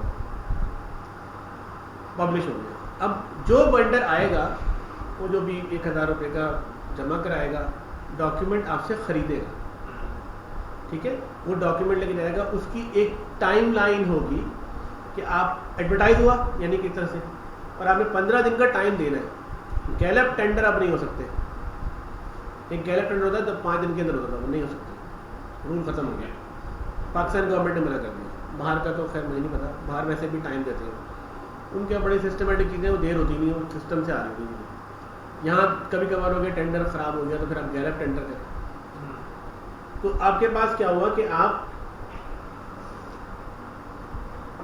जो है वो 15 दिन का टाइम देंगे एटलीस्ट, 21 दिन का बहुत अच्छा टाइम, उसको बनाने का टाइम दें। अब उसमें एक टेक्निकल और एक फाइनेंशियल टेंडर के खुलने के तरीके, क्या टेंडर 1 स्टेज खुल रहा है या टेंडर 2 स्टेज खुल रहा है। एक टेंडर होता है जिसको हम कहते हैं क्वालिटेटिव असेसमेंट टेंडर, एक टेंडर होता है जिसको हम कहते हैं क्वांटिटेटिव असेसमेंट टेंडर। जो क्वालिटेटिव असेसमेंट टेंडर है उसके अंदर आप टेक्निकल चीज़ों के ऊपर रहते हुए जो टेक्निकली क्वालिफाई करता है फिर उसी की फाइनेंशियल बिड खोलते हैं। लेकिन क्वांटिटेटिव में आप जिसका फाइनेंशियल लोएस्ट होता है और सेम होता है तो उसकी बिड खोलते हैं। तो 1 स्टेज टेंडर में दोनों बिड्स में अगर आप कहते हैं कि दोनों काम हो सकते हैं, एक ही दिन खोल सकते हैं, लेकिन आप कहेंगे कि हम टेक्निकल खोल रहे हैं आज, और टेक्निकल के लिए फिर हम कॉल करेंगे आपकी प्रेजेंटेशंस को, आपके इक्विपमेंट को, आपकी चीज़ों को, और फिर टेक्निकल लेवल के ऊपर जब हम कर लेंगे तो फिर टेक्निकल लेवल के ऊपर जाके हम जो है वो फाइनेंशियल आपका उसी दिन, आपको 2 दिन बाद बुला लेंगे कि हमने आप ही का फाइनेंशियल खोला है। बाकियों को बंद लिफाफे में सीन एनवेलप वापस कर देंगे फाइनेंशियल, ठीक है, कि आपका फाइनेंशियल हमसे नहीं बोला कि आपने टेक्निकली क्वालिफाई नहीं किया, ठीक है।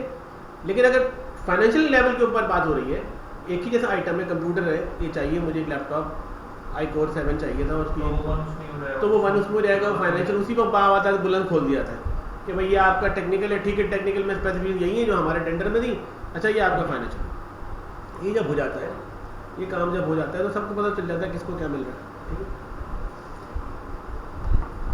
फिर एक आपकी टेंडर इवैल्यूएशन टीम होती है। ये जो खोलने वाली बात होती है टेंडर की, अलग से टेंडर की कोई टीम है या ये टेंडर की टीम है? टेंडर की अपनी टीम है। प्रोक्योरमेंट की टीम नहीं करती, प्रोक्योरमेंट का एक आदमी सिर्फ खोलेगा, बोलेगा कुछ नहीं, उसको इजाज़त नहीं बोलने की।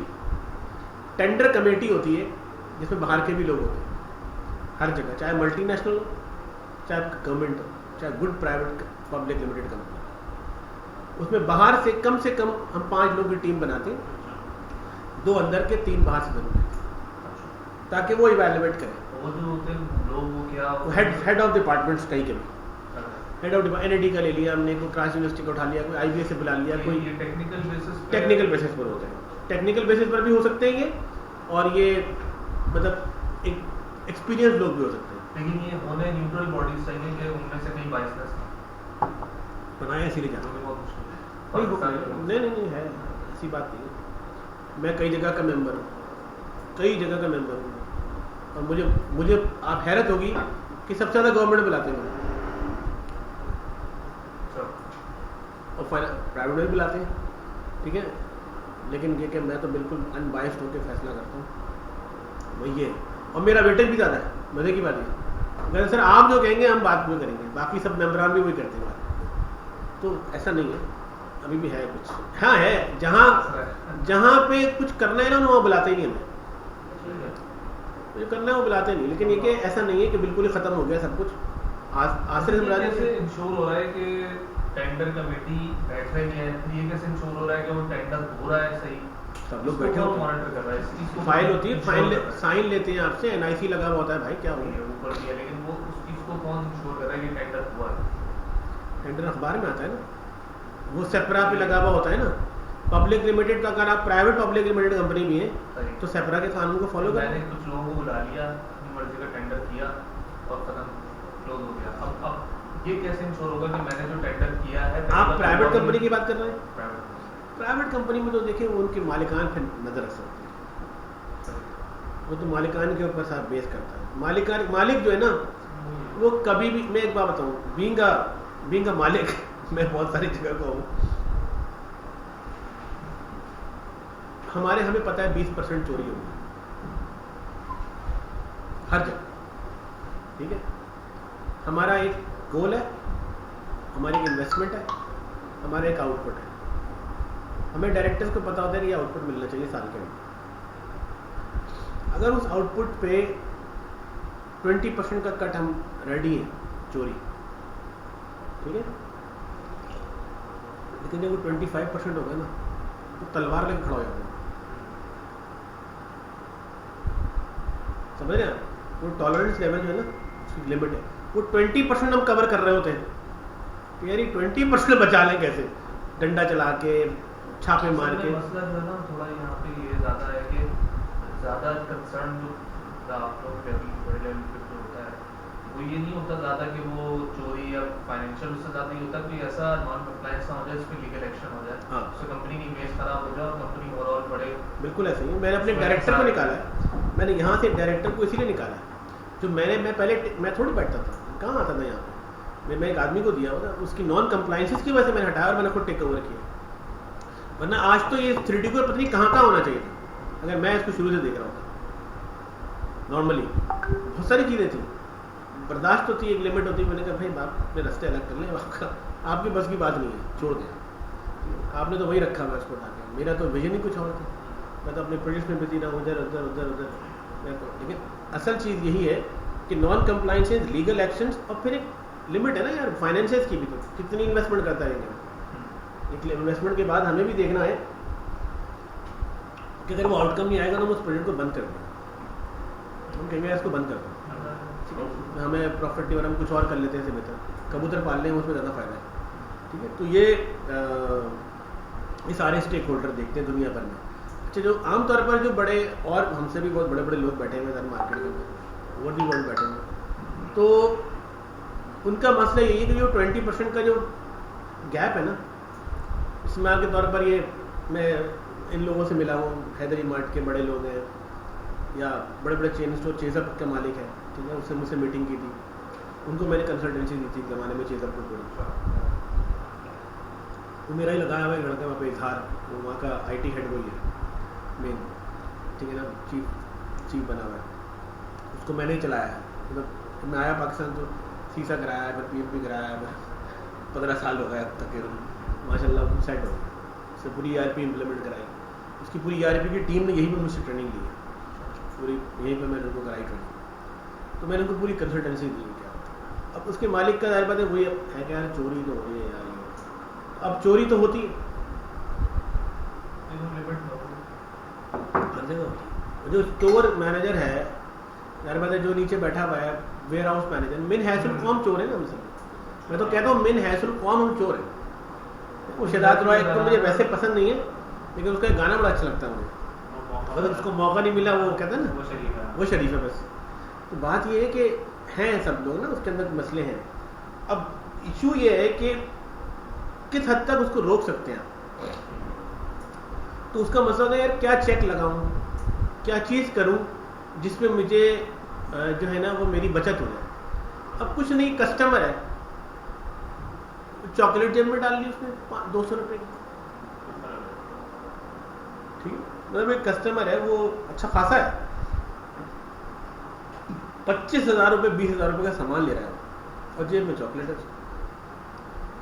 अब उसको कहना यार ऐसे लोगों का क्या करें।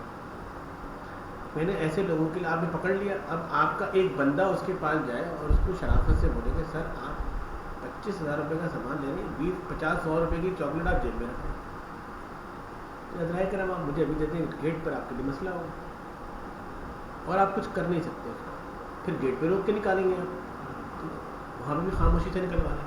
वो लिखा होता है ना कैमरे के बारे में कि कैमरा है यहाँ पे देख रहा है। अरे यार हमने तो एआई के ऐसे सोल्यूशन बनाए, कभी टाइम मिले तो मैं दिखाऊं, मैं तो पागल हो जाऊंगा देख के। कैमरे के ऐसे ऐसे सोल्यूशन है जब पोर्ट पे लगाए ना हमने, तो ऐसे सोल्यूशन है कि सब कुछ निकाल लेते। हम तो प्लानोग्राम तक चेक करा रहे हैं उसके ऊपर कैमरे से।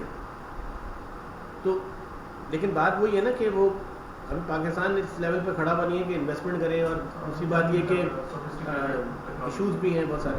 तो मकसद बताने का ये है कि यूजुअली आपके पास उसका मकसद ये है कि आपकी चोरी एक लिमिट तक, ठीक है।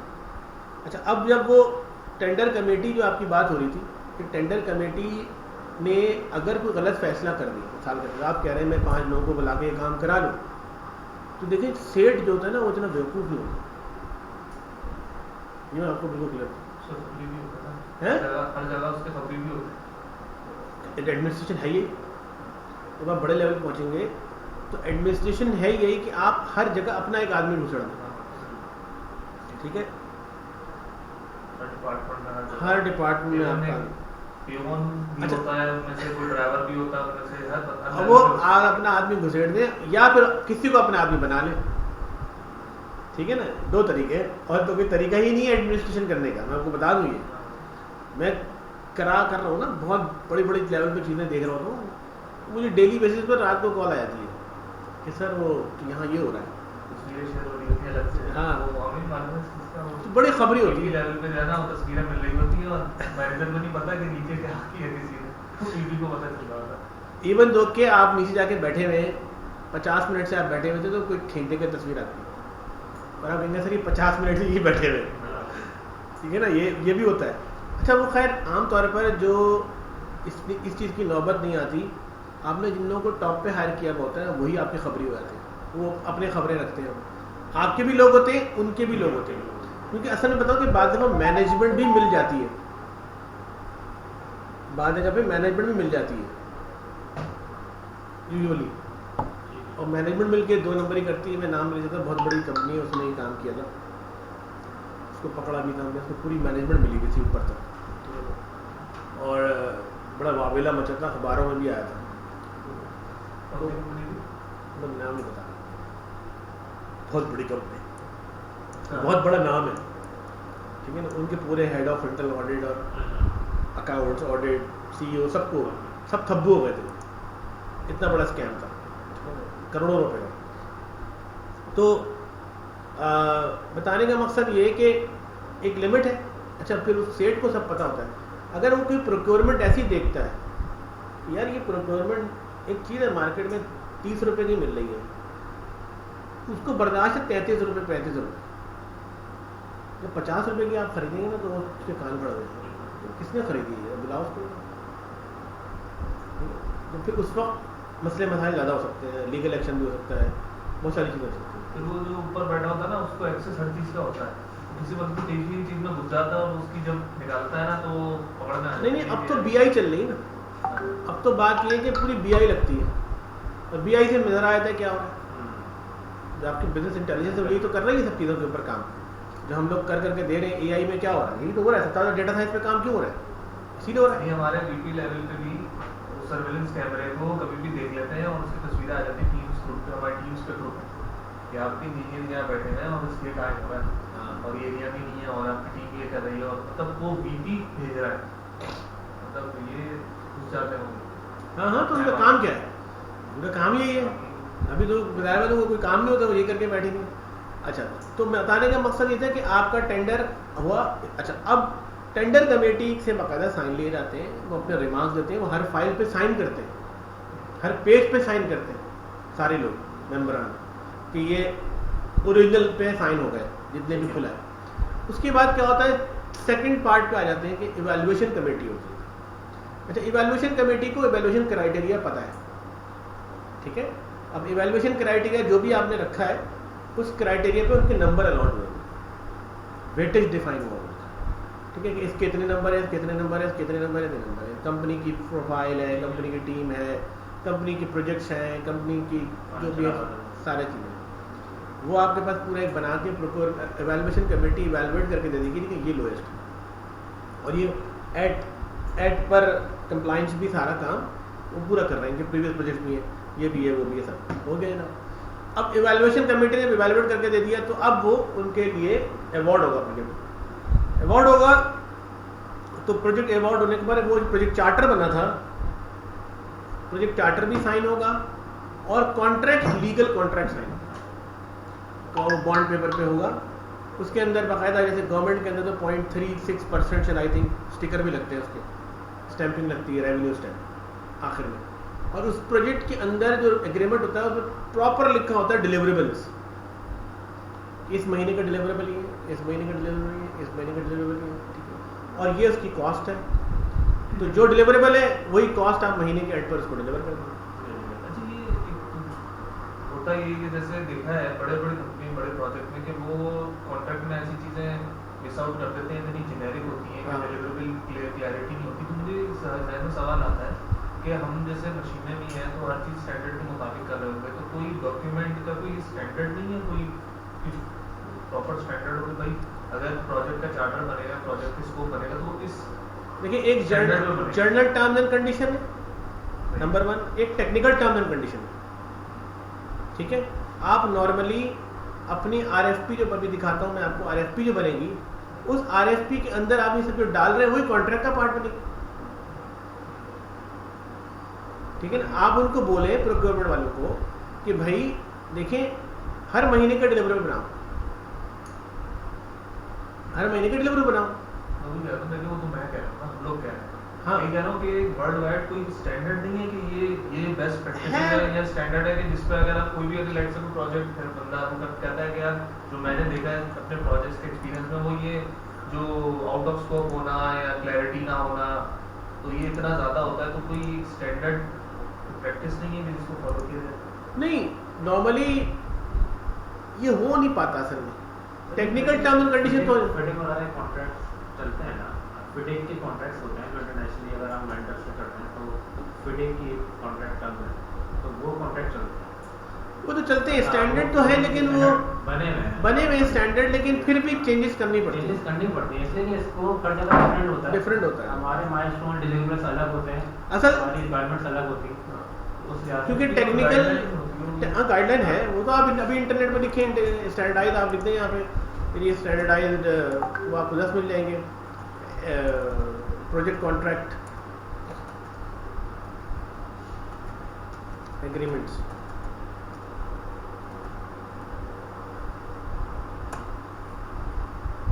ये आ गए कॉन्ट्रैक्ट मैनेजमेंट प्रोक्योरमेंट गाइड्स पूरे आ गए, ये आपको बहुत सारे मिल जाएंगे, तो बहुत मिल जाएंगे। नहीं है सब मेरा कहने में स्टैंडर्डाइज हो ना ताकि हर ये देखें ना, ये वर्ल्ड बैंक का स्टैंडर्ड है, पब्लिक वर्ल्ड बैंक का स्टैंडर्ड है, वर्ल्ड बैंक वाले यूज कर रहे हैं स्टैंडर्ड ना, प्रोक्योरमेंट कॉन्ट्रैक्ट गाइडेंस। लेकिन है ऐसा कोई नहीं है, कस्टमाइज्ड ही होता है। कस्टमाइज तो करना पड़ता है भाई, ये देखिए ना, ये सारे अब इनकी अपनी हिसाब किताब है, लेकिन जो नॉर्मल चीज़ें जो प्रोजेक्ट के अंदर लिखी जाती हैं वो है एक उसकी जनरल टर्म्स एंड कंडीशन, एक उसकी टेक्निकल टर्म्स एंड कंडीशन, ठीक है। और आमतौर पर जो हम बनाते हैं स्कोप में उसके डिलीवरेबल हम लिखते हैं और उस डिलीवरेबल को हमें जो है वो लिखना चाहिए मंथ वाइज, उसूली तौर पर आप मंथ वाइज लिखें उसको, ताकि आप जो है वो प्रॉपरली उसका मंथ का काम कराएं और उसको दे दें। बाज़ जगहों पर बड़ा प्रोजेक्ट होते हैं तो फिर वो फोर्टनाइट के ऊपर, हर फोर्टनाइट के ऊपर बनता है, यानी हर 15 दिन के ऊपर आप उसको देंगे, ठीक है।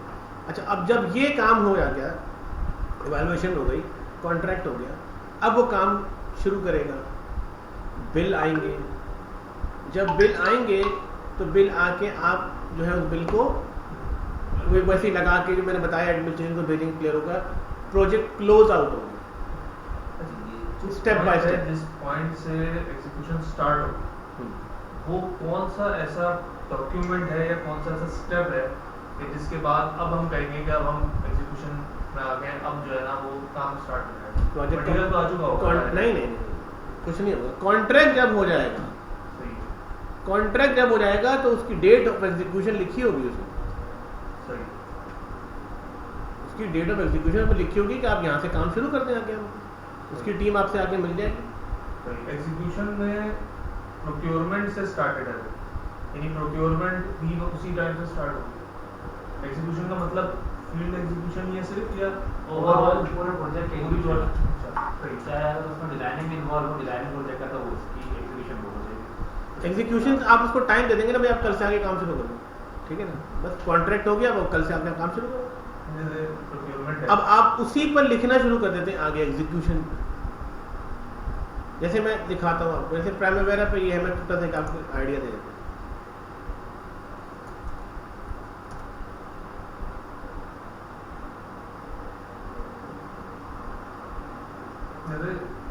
बड़ी मशीन है, ये टरबाइन है राइट से, तो कोई जैसे टरबाइन है तो नहीं सभी का स्टार्ट होता है पानी वानी सब चीज़ें, तो लेकिन ज़ाहिर है उसके लिए भी कुछ मशीनें चाहिए, तो वो बड़े जो है एक्सकेवेटर वगैरह चाहिए। तो एग्जीक्यूशन डेट वो डेट है कि जिससे अब स्टार्ट होगा उन मशीनों के ऊपर बुलवाने का काम शुरू, या आपने फील्ड प्लानिंग के अंदर वो डेट डाली है जिस दिन एग्जीक्यूशन हो रही थी। मिसाल के तौर पर मैं कहता हूँ कि 30 मई से मैंने ये काम करा था, तो 30 मई मैं ही लिखूंगा यहाँ प्लानिंग में। ये डेट एग्जैक्टली ये वो डेट है कि जिसमें फील्ड में एग्जीक्यूशन होगी, काम शुरू हो रहा है जी, या ये वो डेट है कि जिसमें आप ऑर्डरिंग प्लेस हो रही है? नहीं, वो तो सब कुछ उसी में हो रहा है, प्लानिंग नहीं होता, प्लानिंग में हो रहा है। अगर आपने ऑर्डरिंग पहले करनी तो करनी है, प्रोक्योरमेंट का काम है ऑर्डरिंग पहले प्लानिंग करें। अगर इसीलिए प्रोक्योरमेंट की प्रोजेक्ट मैनेजमेंट अलग होती है। इसलिए प्रोक्योरमेंट वाले अपनी प्रोक्योरमेंट अपने टाइम पे करेंगे, आपने यहाँ उनसे शेड्यूल ले लेना है कि भाई मुझे बता दो तुम लोग प्रोक्योरमेंट कब कर रहे हो। कॉन्ट्रैक्ट साइन होगा, हाँ, जिस दिन साइन हुआ मैं वर्ड देंगे, कंपनी वर्ड देगी अपनी प्रोक्योरमेंट टीम को, भाई यहाँ सब प्रोजेक्ट साइन हो गए, कॉन्ट्रैक्ट मिल गया, अब आप अपनी ऑर्डरिंग शुरू करें। एक मिनट थोड़ा सा आपको क्लियर करूँ। आपने टेंडर करवाया, टेंडर करा के एक कंपनी को अवार्ड हो गया।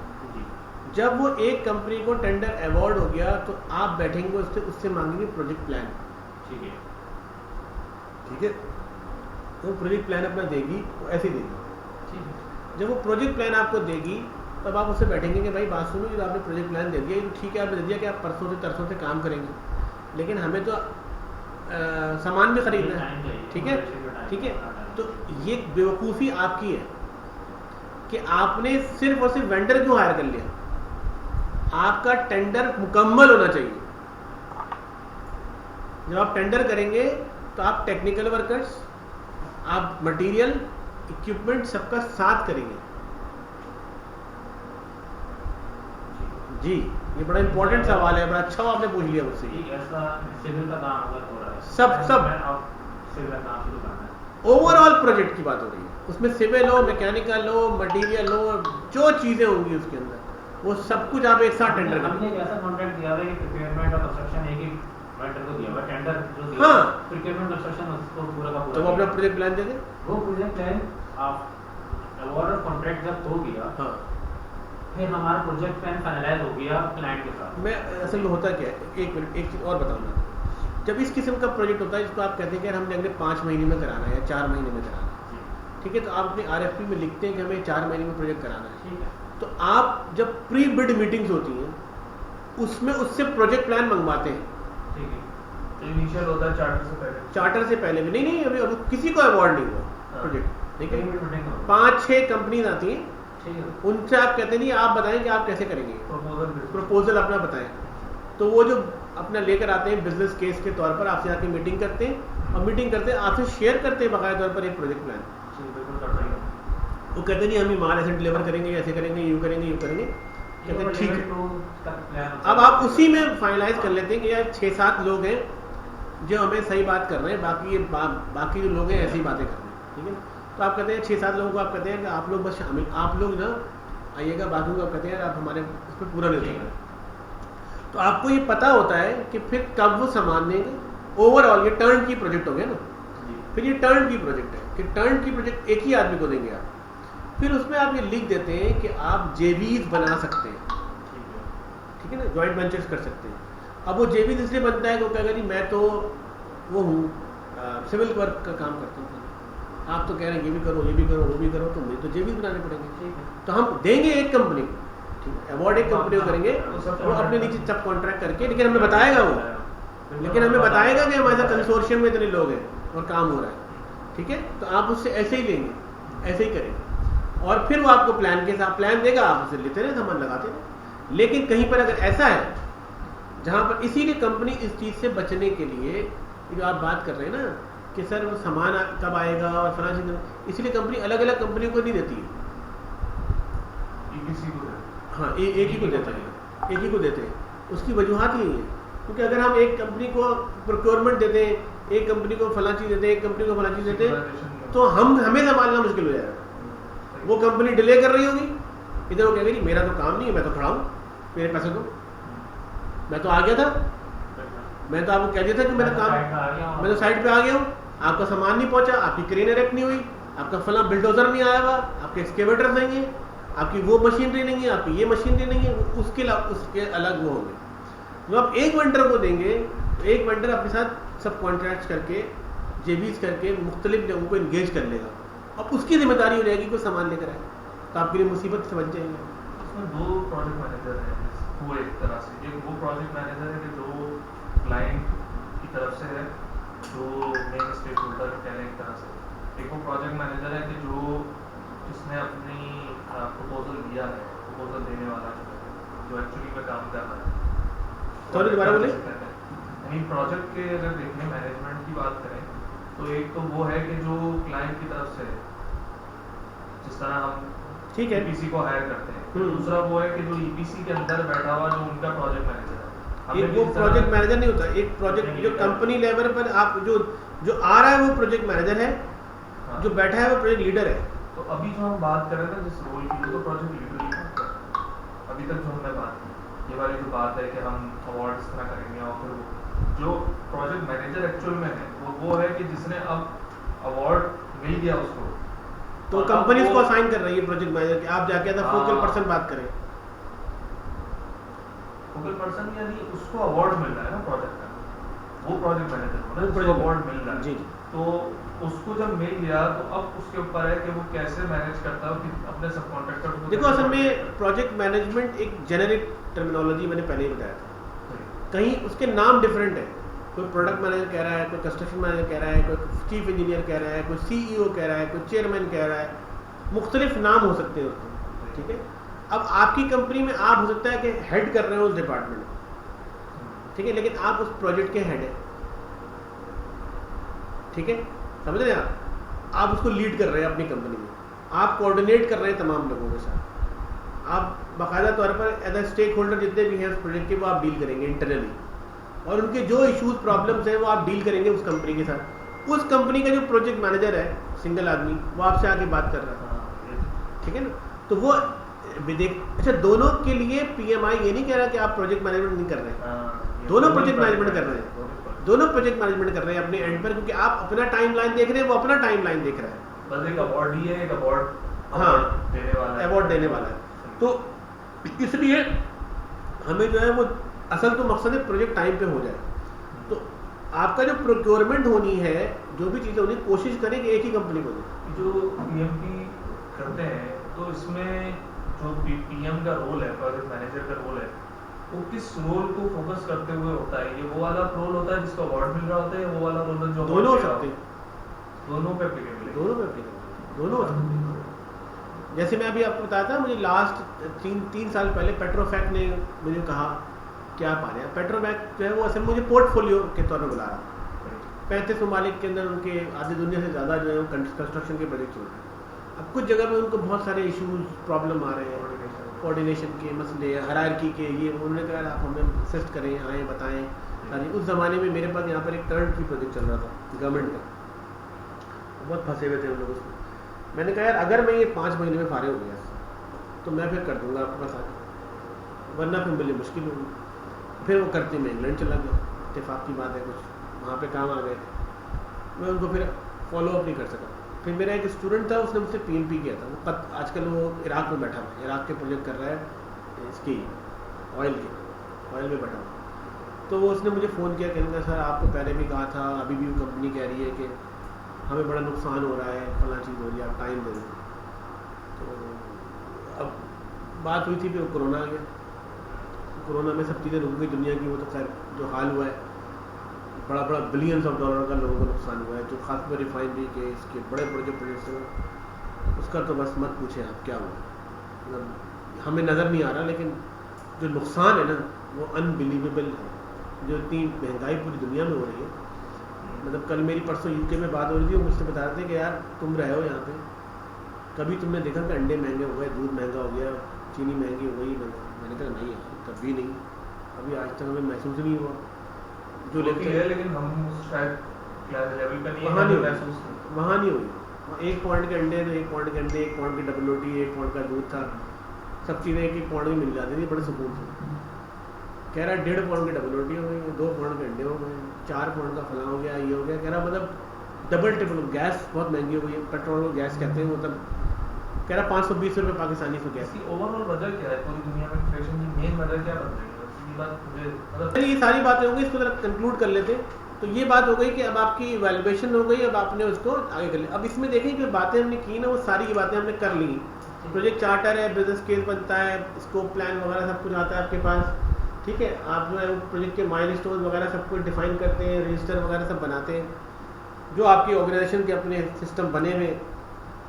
अब यहाँ पे छोटी सी चीज़ें हम बात कर लेते हैं कि जब हम ऑर्गेनाइजेशन की कई जगह पर ऐसा होता है, जब हम टेंडर वेंडर करते हैं तो हमें ये भी देखना होता है कि क्या हम ऐसा करने जा रहे हैं कि कोई प्री अप्रूव्ड सेलर को ले लें, उठा लें। जैसे मिसाल के तौर पर हमारे पास लेट्स से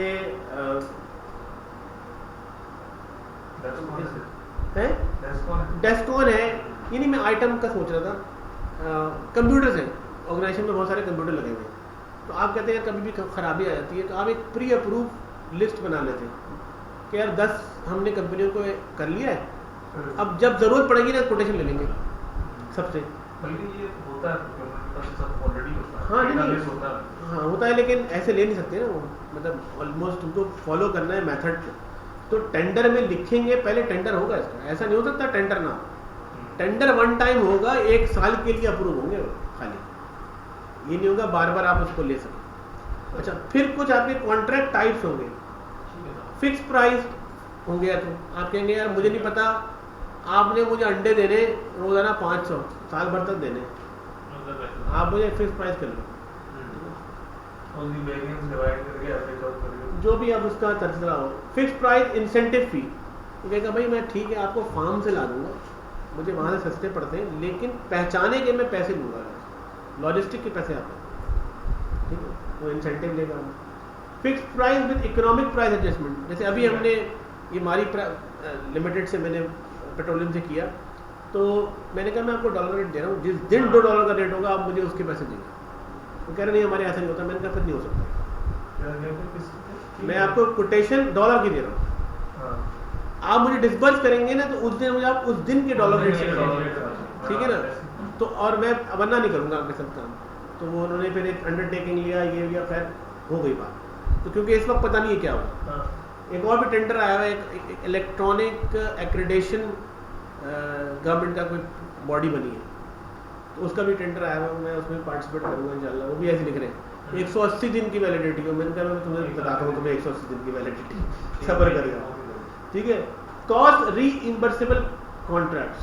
अच्छा, कुछ जगहों पे क्या होता है कि आप पहले सामान देते हैं और आप फिर उनसे बात करते हैं कि जी ये कॉस्ट पड़ी है, मुझे आप ये इसके पैसे दे दीजिए जो भी मैं लेकर आया, ठीक है। उस वक्त जो कॉस्ट पड़ेगी रीइंबर्सेबल होगा। वो रीइंबर्सेबल का मतलब ये आपने अपनी जेब से खरीद लिया, अब आप मुझे आप वापस करो, पे ऑफ हो रहा है। इसी तरीके से उसके इंसेंटिव होंगे, इसी तरीके से उसमें अवार्ड भी होगा, ठीक है। कुछ टाइम एंड मटेरियल कॉन्ट्रैक्ट्स हैं। मिसाल के तौर पर जैसे घर बन रहे हैं या बिल्डिंग बन रही है, तो वो कहता है कि यार 1 साल तक का ना ये मटेरियल मैं तुमसे लेता हूँ, अब इस पर तुम मुझे बता दो कि तुम क्या लोगे। तो वो अपना रख के बताता है, लेकिन एक टाइम और मटेरियल का कौन। इस वक्त कंस्ट्रक्शन वर्ल्ड के अंदर जो मसला आया हुआ है वो यही आया हुआ है कि लोग टाइम एंड मटेरियल कॉन्ट्रैक्ट नहीं कर रहे हैं। ठीक है, वो कह रहे हैं पर 1 महीने का, साल भर का नहीं हो सकता, क्योंकि डेली बेसिस पर रेट बढ़ रहा है। ऐसे ये जो ओपन टेक्नोलॉजी है, अभी तो चले हमने सुना हो सकता है कुछ टाइम बाद हम भूलें, इनकी डेफिनेशन वगैरह कहाँ पे मिलें? इंटरनेट लिखो आज प्रॉपर डेफिनेशन पीएमपी फॉलो कर रही है, किताब में भी है, में है। हाँ बुक में भी है। PM Box 7 के अंदर नहीं होगी, लेकिन इंटरनेट में सब मिल जाएगा। PM Box 7 में तो बहुत ही अजीब किस्म की कहानी। ठीक है जी, डेटा गैदरिंग में आ जाए, मार्केटिंग रिसर्च आप करते हैं, डेटा एनालिसिस करते हैं, मेक बाय एनालिसिस करते हैं, लीज कॉल क्वालिफिकेशन, ये सब बातें हमने भी की है। ठीक है, ये सारी चीज़ें हमने डिस्कस किया कि आप किस चीज़ पर लेना चाहते हैं, आपकी मीटिंग्स होंगी जो आपने कहा, और उसके बाद आपका procurement management plan, strategy, delivery methods, payment types, procurement phases, bid document, RFI, request for information, request for quotation जिसके अंदर सर्विसेज शामिल नहीं होती, रिक्वेस्ट फॉर प्रपोजल जिसमें सर्विसेज सोल्यूशन और इक्विपमेंट सब शामिल होता है। ठीक है, तो आपको ही बनाना होता है। अब आपके पास क्या होती है, RFQ सर्विसेज की नहीं होती, RFQ सर्विसेज की तो होती है। नहीं, RFP बनेगी, गलत टर्मिनोलॉजी यूज कर रहे हैं। RFP बनेगी, request for proposal for services, request for quotations, normally for equipments, tangible equipment. जो भी सर्विसेज जा रही होती है ना, RFQ ही कहलाती है। RFQ गलत लिख रहे हैं, कहलाती है वो, ऐसे में RFQ ही चलता है तो वो गलत लिख रहे हैं। अब वो मकसद पूरा हो रहा है, चले कोई बात नहीं, लेकिन अक्सर टेक्निकल मसला ही है, टेक्निकल इशू, टेक्निकल RFP और RFQ क्यों होता है, दो चीज़ें क्यों रखी हैं, एक ही टर्मिनोलॉजी यूज कर लो। ठीक है, यहाँ पर अब आप तय कर लेंगे जी कि स्टेटमेंट ऑफ वर्क है क्या, सोर्स का सिलेक्शन क्राइटेरिया क्या होगा, स्टेटमेंट ऑफ वर्क क्या, प्रोक्योरमेंट स्टेटमेंट ऑफ वर्क जो आप खरीद रहे हैं सामान था। अच्छा नहीं ये स्टेटमेंट ऑफ स्पेसिफिकेशन है, हाँ लिस्ट होगी ना पूरी, जो क्या क्या चीज़ तुम्हें चाहिए, लिस्ट ऑफ आइटम्स, सर्विसेज जो भी है। अब सोर्स सिलेक्शन क्राइटेरिया में ये पढ़ते जाएं, capability capacity, product cost and life cycle cost, delivery dates, technical expertise and approach, specific relevant experience, adequacy of the proposal approach and work plan and respondents. So, key staff qualification, ability, competence, financial stability of the firm, management experience, stability in knowledge transfer program and good training. ये सारी चीज़ें source selection criteria, ये वो number है जो मैं weightage की बात कर रहा हूँ। ठीक है ना, ये वो नंबर है।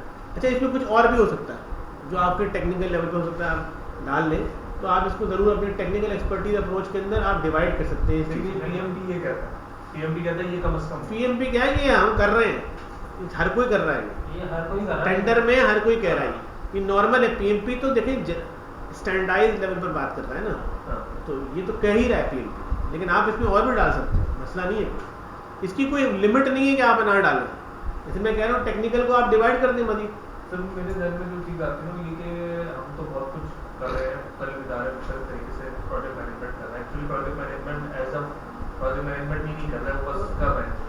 तो PMP को मतलब क्वालिफाई करने के लिए एज अ उसका एग्जाम है, सर्टिफिकेशन को वो करने के लिए, क्वालिफाई करने के लिए, वो उसकी क्या सोच है, वो क्या, देखिए ये हमने जो सिस्टम पढ़े ना सारे अभी, और मैंने रिव्यू भी कर दिया आज अच्छा खासा, इस सिस्टम को आप अपने दिमाग में बसा लें, पहली चीज़ तो सिस्टम को बसा लें।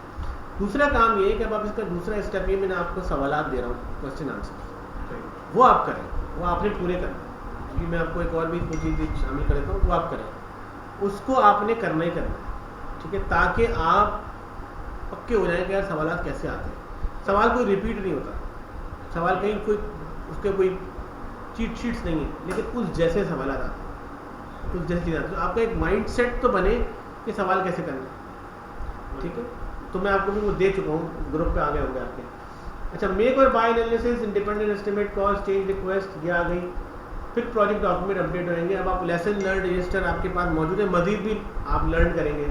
इवन दो कि एक जैसे प्रोजेक्ट को बार बार एग्जीक्यूट करने में ज़िंदगी में एक नया सबक इंसान को हासिल होता है कि अबे यार देखो हम तो ये सोच रहे थे, ऐसा होगा। माइलस्टोन लिस्ट आपके पास होगी, requirement document, traceability matrix, register, stakeholder register, और ये सारी चीज़ें आपके पास। अब ये आपका एक नॉर्मल सा मैंने प्रोजेक्ट प्लान है, स्ट्रेटेजी है, स्टेटमेंट ऑफ वर्क है और बिड डॉक्यूमेंट्स हैं, ये तैयार होते हैं। ठीक है, ये वही है जो हम इसको आराम से देख लेना। ये मतलब एक PMI से मैंने उठाया हुआ, कंपैरिजन प्रोक्योरमेंट डॉक्यूमेंट। ये फ्लो ये के हिसाब से मैट्रिक्स है ना भाई। प्रोक्योरमेंट मैनेजमेंट प्लान तुम्हारा क्या है, सही इसकी स्ट्रेटेजी क्या है, कैसे प्रोक्योर करना है, टेंडर के थ्रू करना है, उसके थ्रू स्टेटमेंट ऑफ वर्क क्या है, क्या बिड डॉक्यूमेंट बनाओगे, ये तमाम चीज़ें रेडी करनी है, RFP RFQ RFI, ठीक है, तो डिपेंड कर देगा आपको क्या लगेगा। अब कंडक्ट होगी, वही बात है, कंडक्ट होने का मतलब वो मीटिंग कॉल करेंगे आप, एडवर्टाइजिंग होगी, ठीक है, और आपके पास जो है वो प्रोजेक्ट प्लान और ये strategy, bid document, statement of work,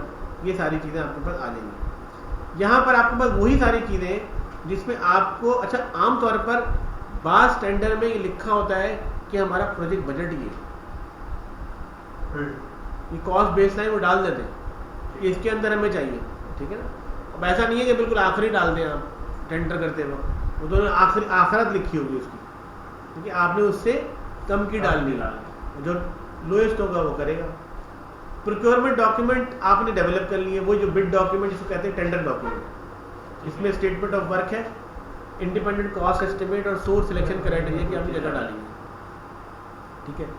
seller proposal ये आ गए सारे। उसके बाद आ रही है अब आपके पास प्रपोजल की इवैल्यूएशन होती है। ये जब बनता है तो आप चेक करते हैं भाई क्या है, टेक्निकल लेवल पे, फंक्शनल एरियाज के अंदर इंजीनियरिंग, डिज़ाइन, डेवलपमेंट सब कुछ है कि नहीं है। ये वो जगह है जहाँ पर आपको वो भेजेंगे। अगर आप टेक्निकल लेवल के कोई डॉक्यूमेंट खड़ा कर रहे हैं तो वो टेक्निकल इंजीनियर को ज़रूर बुलाएंगे, उससे पूछेंगे कि भाई हमने सही बनाया नहीं बनाया, जो कि नहीं होता, जो कि नहीं करते वो आमतौर पर, ठीक है ना। ये प्रपोजल इवैल्यूएशन, अच्छा प्रपोजल इवैल्यूएशन बेसिकली जो दे रहा है, वेंडर दे रहा है, वो करवाएगा अपने तौर पे या हम करवाएंगे? नहीं, वेंडर नहीं, जो कंपनी खरीदने जा रही है, प्रपोजल आ गया ना, जो टेंडरी है, हाँ जो करने जा रही है, जिसको चाहिए, जो प्रोक्योरमेंट एजेंसी है, सही है। वो प्रपोजल बनाएगी ना कि हमें क्या चाहिए। एक्चुअली क्या होता है, देखिए इससे पहले बहुत सारी मीटिंग हो रही होती है मुख्तलिफ स्टेक होल्डर्स, वो अपनी टेक्निकल इनपुट देते हैं आमतौर पर, और वो टेक्निकल इनपुट लेवल पे हम सारी चीज़ें उनसे लेने के बाद फंक्शनल इंजीनियर, डिज़ाइन सब डाल चुके होते हैं, लेकिन फिर भी एक डॉक्यूमेंट बना के वो आपको भेजते हैं, सर आप चेक कर लें, ये दूंगा मैं लोगों को रिसर्कुलेट करने से, बिडिंग हाँ, करने से पहले, बिडिंग करने से पहले जो खरीदेगा आके। अच्छा, अब लॉज रेगुलेशन वगैरह सब उसमें डला हुआ होता है, जर्नल आइटम्स, नेगोशिएशन का टाइम, प्री बिड मीटिंग सब उसमें डली हुई हो, और वो आपसे पूछ के करेगा, ऐसा नहीं है कि वो खुद ही कर लेगा ये, सही। ठीक है ना। एडवर्टाइज होगा, बिडर कॉन्फ्रेंस लोग आएंगे, डेटा एनालिसिस होगा, इंटरप्रेट टीम इसको देखी जाएगी, आपके पास सेलेक्टेड सेलर आ जाएगा। अब देखें एग्रीमेंट में क्या क्या चीज़ें होनी चाहिए, मेजर डिलीवरेबल्स आ गए, सही। पूरा टाइमलाइन आ गया, यानी कि प्रोजेक्ट प्लान आ गया, ठीक है, परफॉर्मेंस रिपोर्टिंग का वो आ गया, क्राइटेरिया आ गया, प्राइसिंग आ गई, inspection quality acceptance criteria, warranty, incentive, penalties यहाँ पर आ गए। पहले कर देंगे, बाद में बोलते हैं कि आप पहले कर देंगे तो हम आपको ये पेमेंट करेंगे, ठीक है। इंश्योरेंस एंड परफॉर्मेंस बॉन्ड सारे वो देगा, सबऑर्डिनेट सब कॉन्ट्रैक्ट अप्रूवल, वो जब जेवीज की बात कर रहा था मैं, journal terms, change request handling and termination clause, alternate dispute resolution. अच्छा, ये PMI की किसी जगह पे नहीं लिखा हो जी, ये मैंने अलग से मेरी प्रेजेंटेशन बनाई हुई थी कि कई जगह से मैंने चीज़ों को समझ किया है, क्योंकि PM Box 7 में तो कुछ नहीं है, वो तो पता नहीं क्या बुक बनाई है, मेरे समझ से बाहर है अभी तक। तो किसके हिसाब से बनाएंगे? यार मेरा किसके हिसाब से? असल में मैं तो देखो तकरीबन कोई 30 साल हो गए भाई, सीसा सेस इसाका एक बॉडी, ISS स्क्वायर बॉडी है, एक PMI बॉडी, जो एक IIA बॉडी है जिसके मैं सर्टिफिकेशन पढ़ाता भी रहा हूँ, करता भी रहा हूँ काम। मैंने अब तक जो है ना बॉडी की अपनी बुक्स कभी अच्छी नहीं देखी, हमेशा रेफरेंस बुक अच्छी है कि दूसरे लोग लिख रहे हैं। जैसे अब आपको मैंने कहा वो ले रहे रीता में जो इलैबोरेशन वो है ही नहीं PM Box 7 में, हालांकि रीता खुद PMI की कोर मेंबर थी। शॉन हैरिस ISS स्क्वायर की कोर मेंबर थी, ठीक है, लेकिन ISS स्क्वायर की अपनी बुक है, अभी लड़के जो CSC भी पढ़ रहे हैं मुझसे, वो कह रहे सर ये लिखा क्या है समझ नहीं आ रहा, जो आप पढ़ा रहे हैं वो तो इतनी सारी डिटेल है। मैंने कहा भाई शॉन हैरिस ले लो। अब शॉन हैरिस की जो बुक है, रीता की बहुत मोटी बुक है, शॉन हैरिस की 1900 पेज की बुक है, ISS स्क्वायर की 200 पेज की बुक है।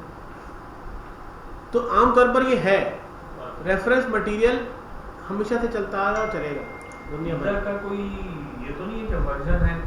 इंटर 10 है ना, एडिशन है, 10 एडिशन। भेजी तो है तुम लोग को मैंने ग्रुप पे, हाँ ग्रुप पे आ रही है, ग्रुप पे शेयर की मैंने, आप ग्रुप भी नहीं देख रहे क्या? अच्छा जी, वो बुक डाउनलोड कर लो वहाँ से, फिर आपके ये सारे requirement plan, quality plan, communication plan, risk plan, procurement plan, base line सब आपके पास आ जाएगी। फाइनल हो गया सब कुछ, हर चीज़ आपके पास सामने आ जाएगी। ये शेड्यूल होगा, ये स्कोप होगा, ये कॉस्ट होगी, ये प्रोक्योरमेंट होगी, ये रिस्क होगा, सब पता चल जाएगा। ठीक है, अब अगेन लेसन लर्न और सारे वही चीज़ें अपडेट होंगी आपके पास। ठीक, अब कंट्रोल होगी प्रोडक्ट, कंट्रोल कब होगी? जब आना शुरू होगा। ठीक है, एक बार ऑर्डर प्लेस हो गया, ऑर्डर प्लेस हो गया। अब आखिर बात है कि क्या कर रहे हैं यहाँ पे सबसे important audit, data analysis, claim. ठीक है, ये सारी चीज़ें आप करेंगे।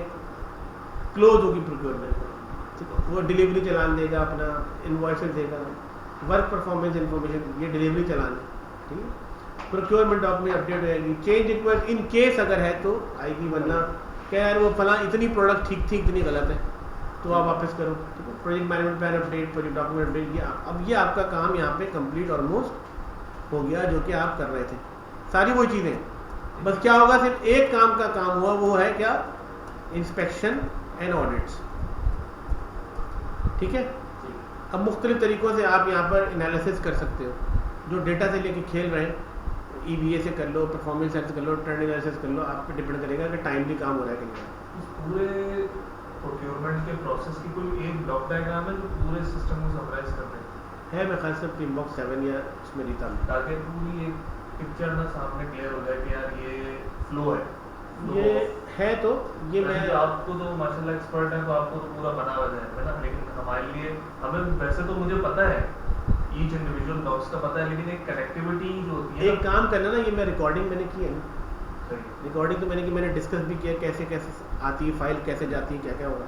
सही एक ब्लॉक डायग्राम बना लो, सही, वो बना के आपसे शेयर कर लो मुझसे, वर्ड पे बना लो या किसी बना लो। सही, ठीक है जी, तो ये आपकी अब फाइल वाइल वहाँ जाके कंप्लीट हो जाएगी और ये आपका प्रोक्योरमेंट ऑलमोस्ट कंप्लीट हो गया। अब एक आपका जो पार्ट रह गया है वो रह गया है आपका रिस्क।